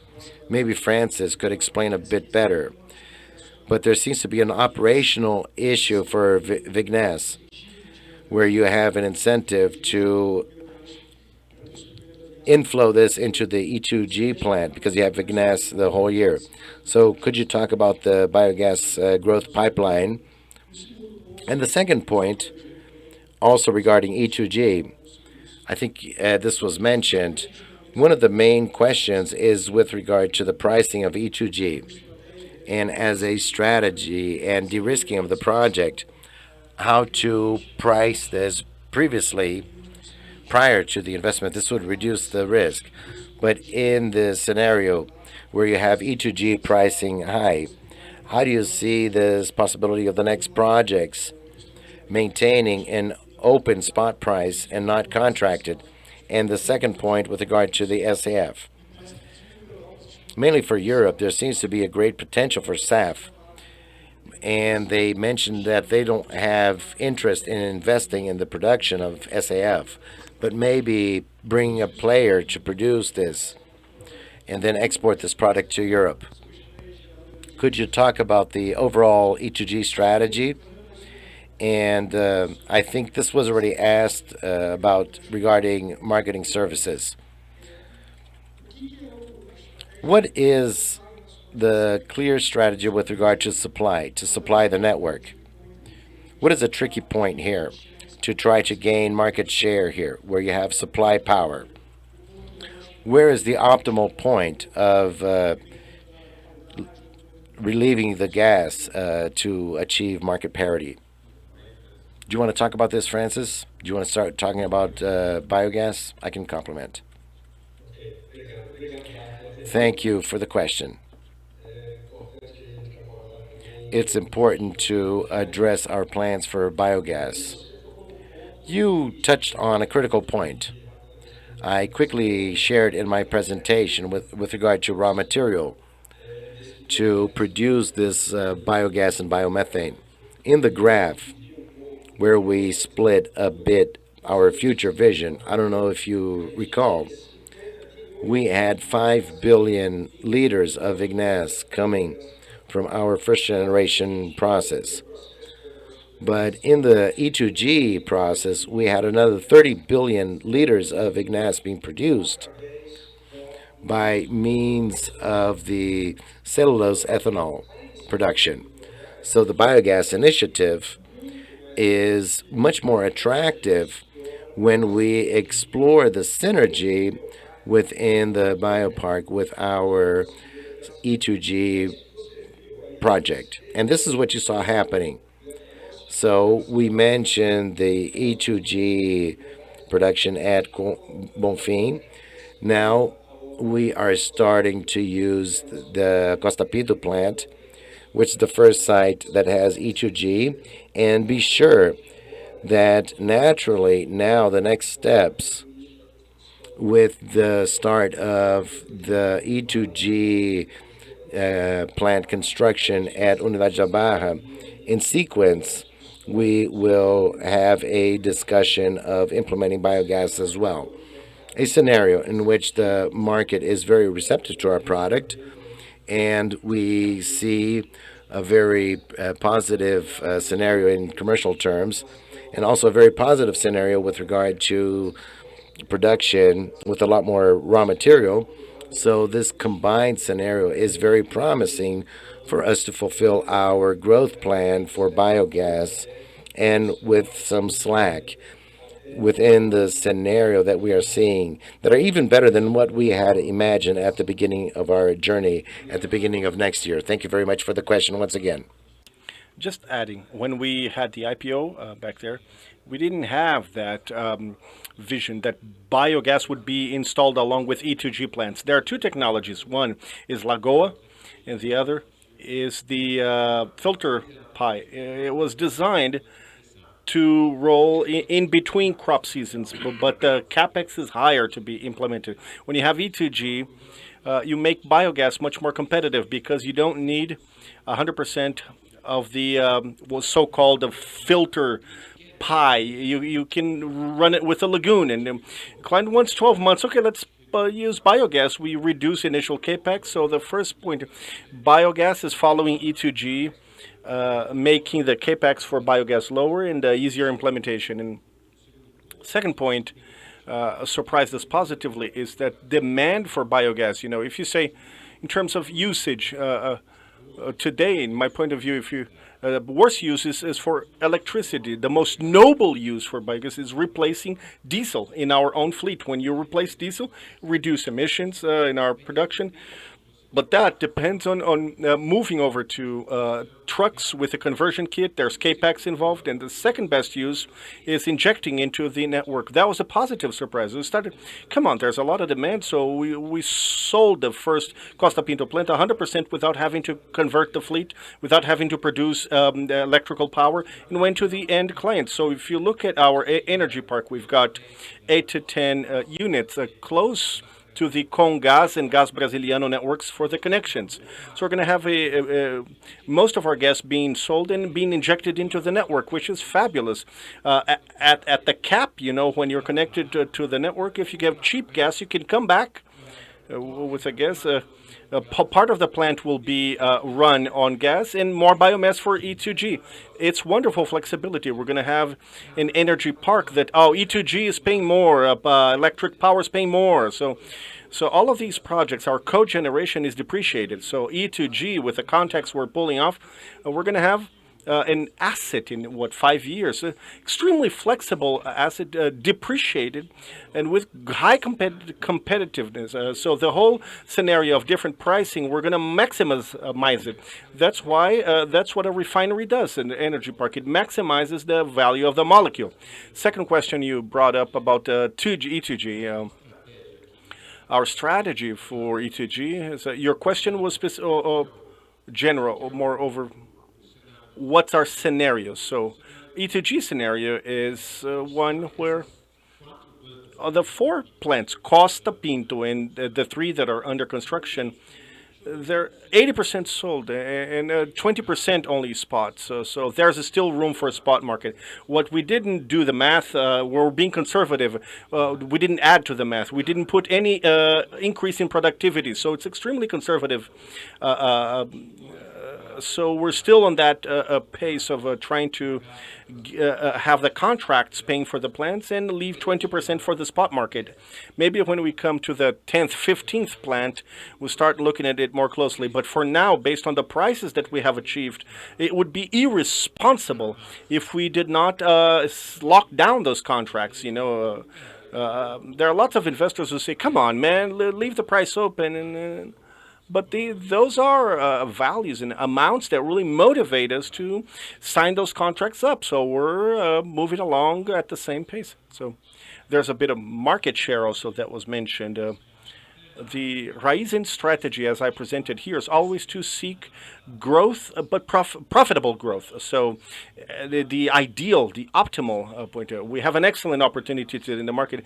It's not a simple market in terms of dealing with supplies. You have to have financial drive, infrastructure for harbor and shipment. So we believe the market will offer opportunities for us to continue growing profitably. And the moment of taking our foot off the gas is if we start growing without profitability, which is not our strategy, not our view. So we're always seeking for growth, profitable growth, as it has been in the last 10 years in our strategy. Okay, Tiago. Yeah, you are kind of hidden there. Okay. So. Thank you. Tiago Duarte from BTG Pactual. 2 questions. Cardoso's presentation, you brought 6 points, the pillars of the business model, and you chose not to talk about 2, strategic supplies and pricing, intelligence and pricing, which is where I'm most curious about. So, if I'd known, man, if only I'd known. And more noticeably, you showed us the evolution of the company's share in the last decade. But one of the points that always stands out, in the market, we talk about margins. So it's a low margin business. One of the major differentials for some time it has been already when we compare other players is cash flow management. Prices are increasing. They're burning cash in. Raízen has a negative cash flow. So I'd like for you to match those 2 bits of information, cash flow and supply and pricing intelligence. And the second question over to Francis, maybe Musa. Musa concluded his presentation before going to Q&A, saying that the second cut of the sugarcane already looks better this year. And you also said that, if I'm not mistaken, you're breaking the records of renewed plantation areas. So my question to Francis is, how fast can you renew your entire crop, your entire plantation. Can you speed up the pace?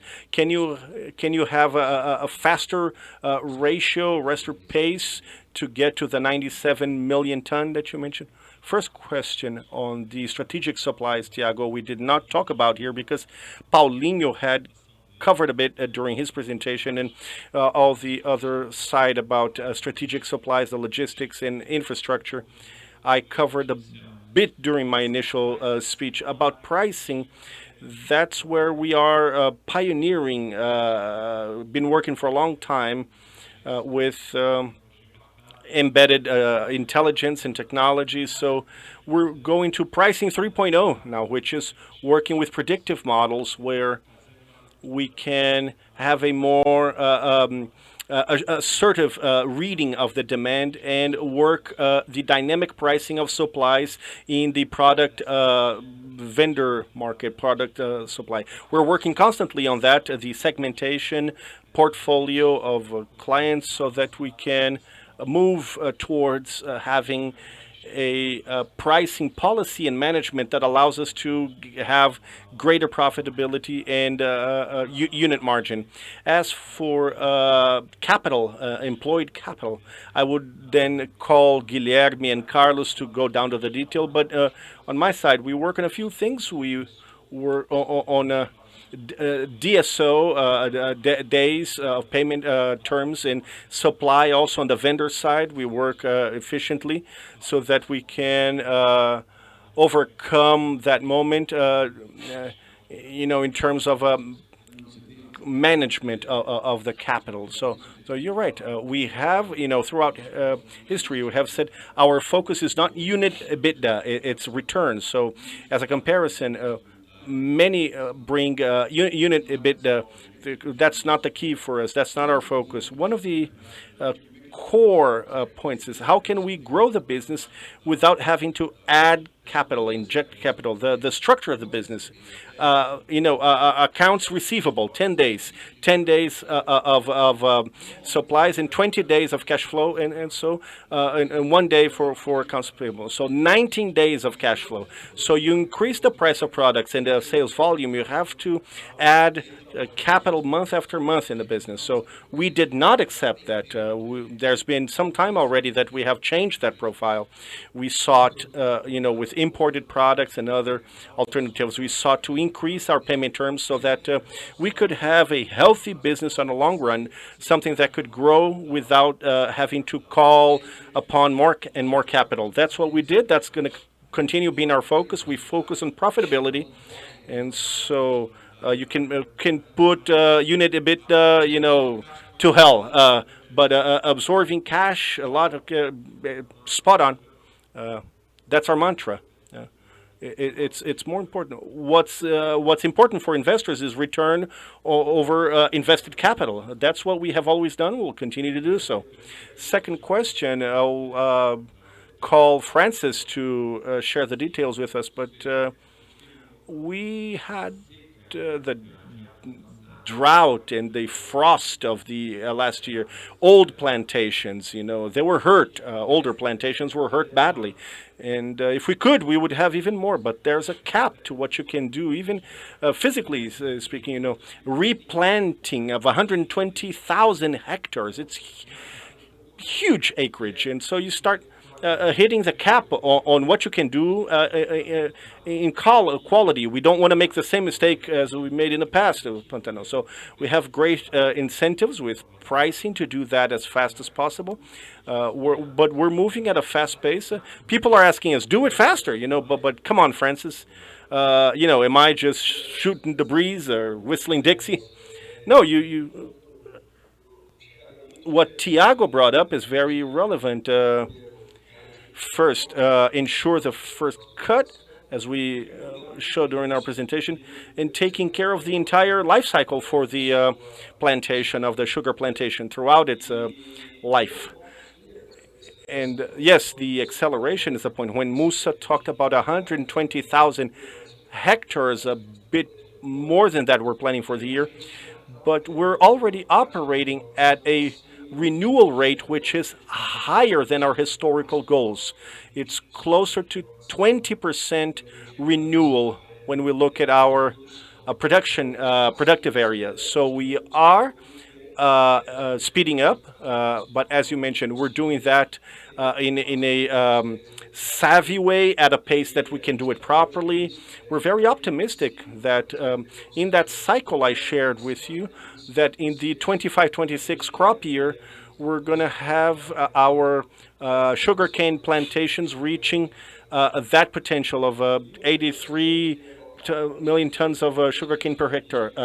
83 tons. So the weather also, Musa mentioned, we had a frost last year, and something that we have had recurring is a drought during the off-season planting period, the winter period, and we tend to grow that plantation because the planting window has been shrinking. We have had a smaller planting period, April, May, June, when we usually run the winter planting. So we are doing the ideal mix where we use an ideal or optimal window for the planting and accelerating the amount or the quantity that we can execute close to the 20% of renewal that I mentioned, exceptionally for the 22-23 crop year. Once again, thank you for your question. I have two questions we received over the internet. One from Vicente saying, Paula, what did you think about the regulated carbon credits decree? Can that boost renewables in Brazil? So it was love the question, but I'm going to answer it probably less objectively. But we can start talking about the half-empty glass. You read the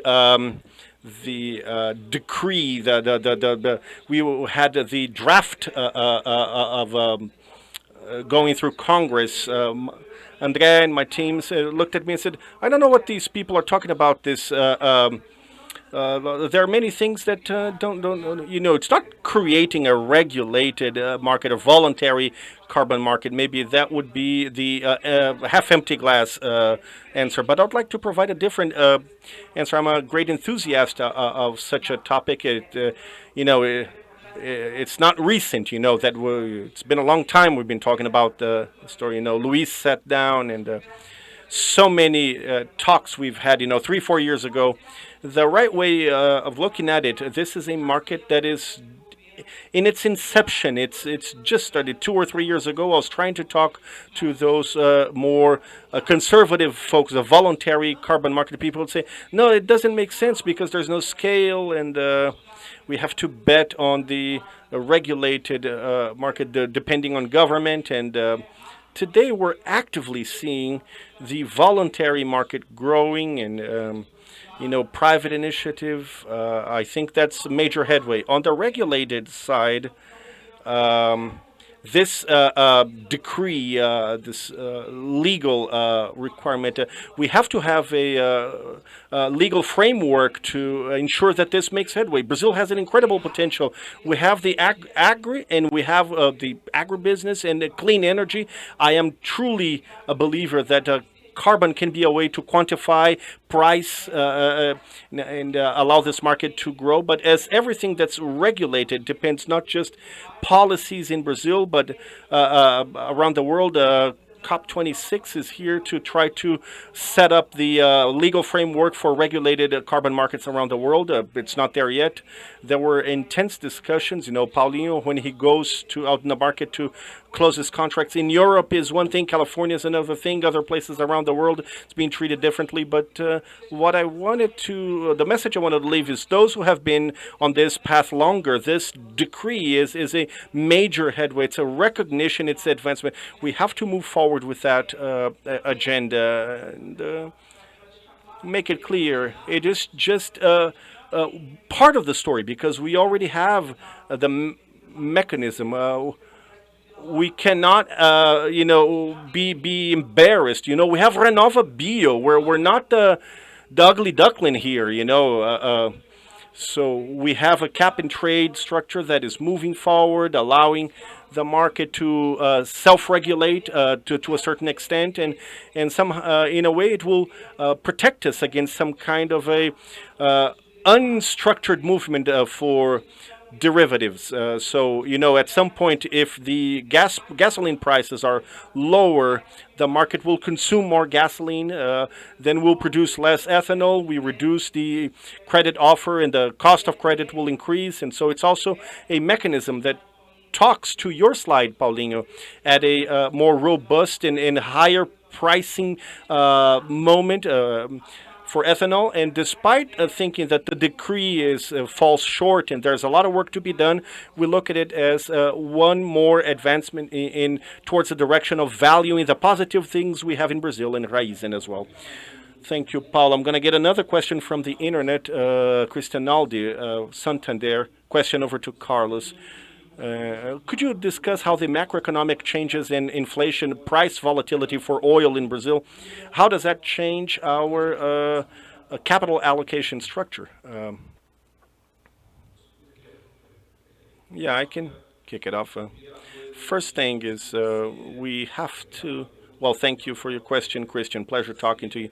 We have to be focused, have to be selective and objective in terms of our investments, considering there's a scenario of lower availability of capital, higher cost on capital, and there's volatility for oil prices, and so that substantially affects, and that's the beauty, the major beauty that we have in the business that Paulinho heads, is getting the whole to be greater than the sum of its parts. You can have an optimization of trade channels allocations. So I think we reduce sensitivity over our business, but obviously we have to be very keen, very much aware of movements, and the fact that we're investment grade is something very positive. It ensures us access to markets that some do not have or cannot have, and we also have a structure, a capital structure and liquidity that I emphasized during my presentation. We truly have to be disciplined and objective with such allocation in order to focus and maximize the company business. What changed for me is discipline. We need to be even more disciplined when allocating capital because the cost is much higher. But on the other hand, what I have seen from the client market is that this Ukrainian war has increased this issue of renewables and supply security. So our clients are requesting longer-term contracts. So this crisis, macro, deglobalization, difficulty of supply, made the interactions that we have had. This is valid for sugar, ethanol, second-generation ethanol. So we are seeking relationships with more solid companies and paying a higher premium. So our dilemma is, well, now the demand is more qualified.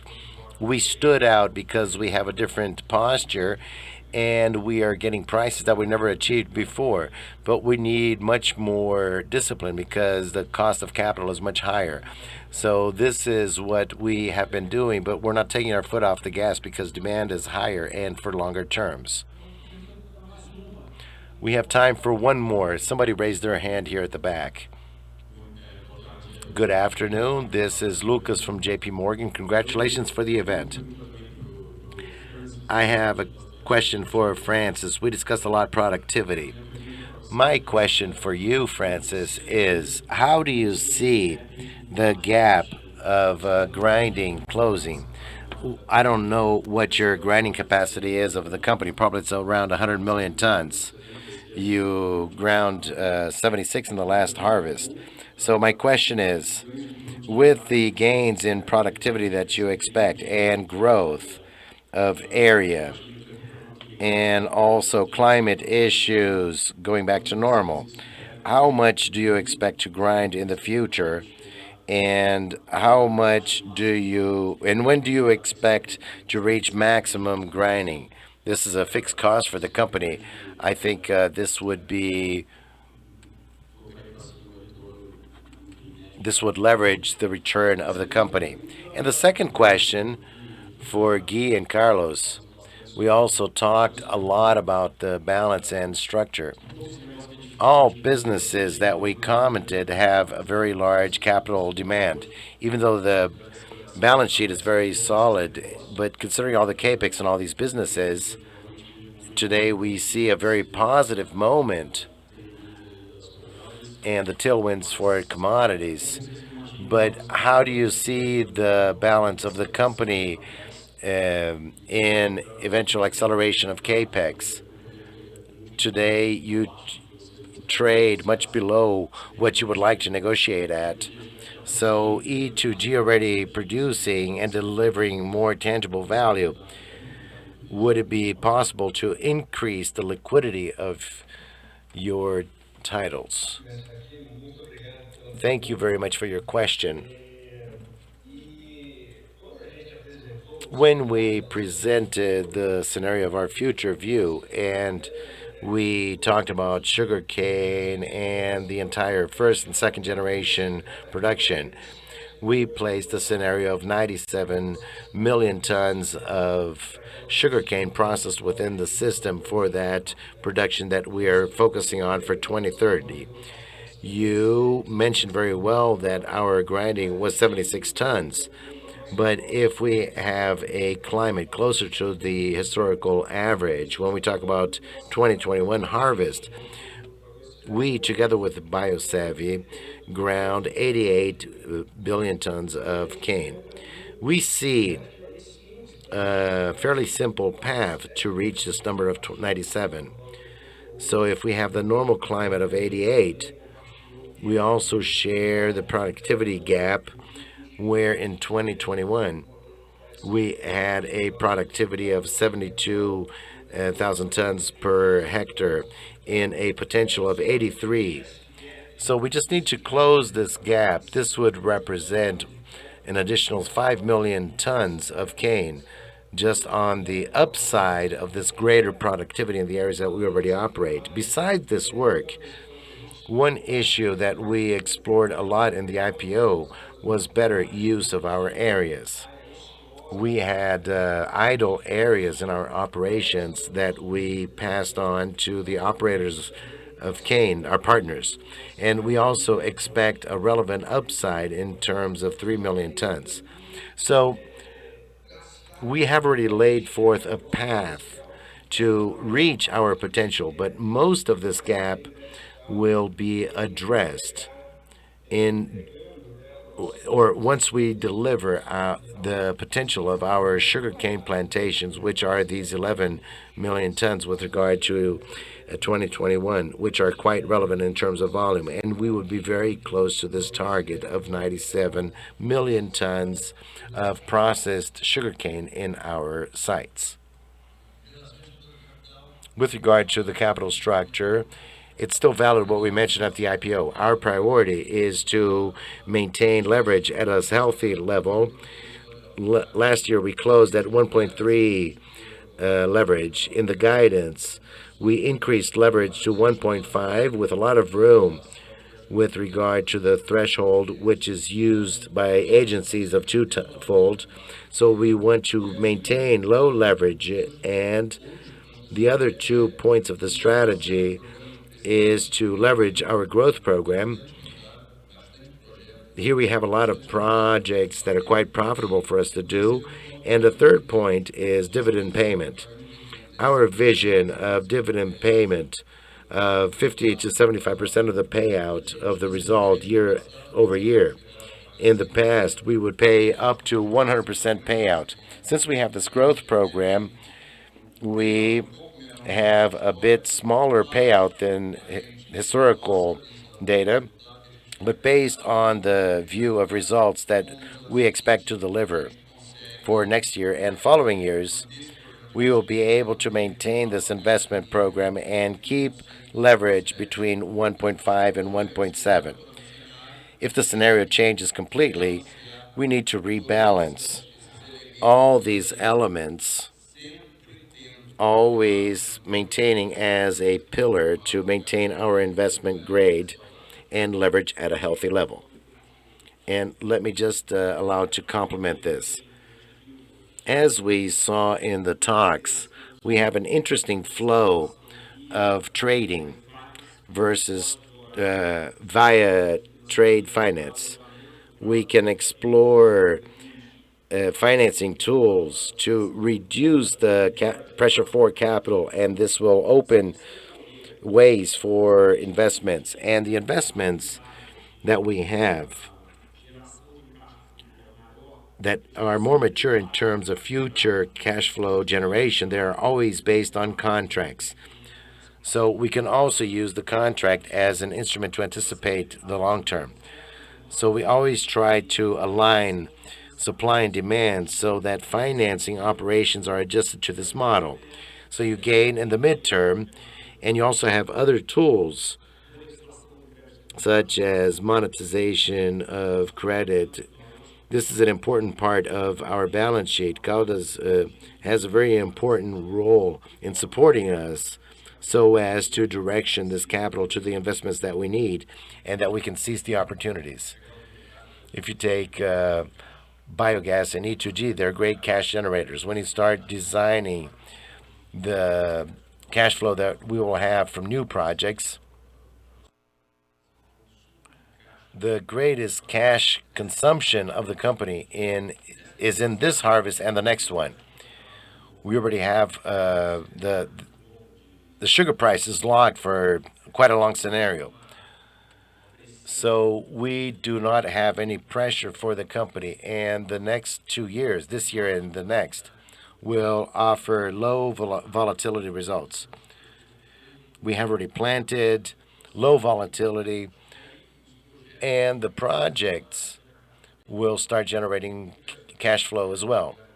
So these projects, they are great cash generators. As Carlos mentioned, they have already been sold. So for you to accelerate this, you can use these future receivables for this. These are projects sold to AAA companies, long-term, 100% renewable, so highly financeable. You also asked about the follow-on and shareholder lesson. I clearly see that the market does not place this on Raízen's value. They place zero. If you talk about our integration and renewables, the item is zero.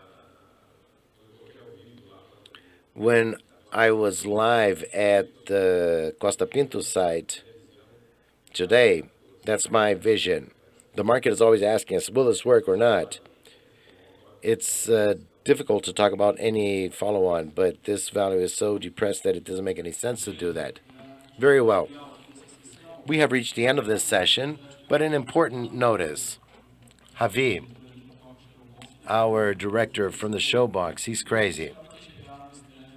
He made a very special discount, 100 reais of discount for Shell Box use. Even though he's Argentinian, I don't know if this is valid in Argentina as well. So before closing, I would like to thank very much the team that worked very hard to set up this event. It's not easy to compile so much information and businesses, but it's a lot of fun telling this story, despite all the variables and pillars. So I would like to thank the technical team, the communication team that also worked very hard with us to set up these videos, the RE team as well, and thank all of you for your collaboration. And I am also available to answer any questions you may have after the event. So thank you very much. I hope you enjoyed the event, and we will see each other soon. And good afternoon to those on the transmission. And for those here, we will serve lunch. We will have about 45 minutes to have lunch. And in the afternoon, for those who have registered, We will have sessions with the businesses. Those who have not registered and would like to participate, we still have some openings. It's a great opportunity for you to interact more with the management team and seize this opportunity. Over the year, they are working, and it's difficult to interact with the market. So this is a good moment to interact with them. Thank you very much, and the entire team that is here, and see you next time. Thank you.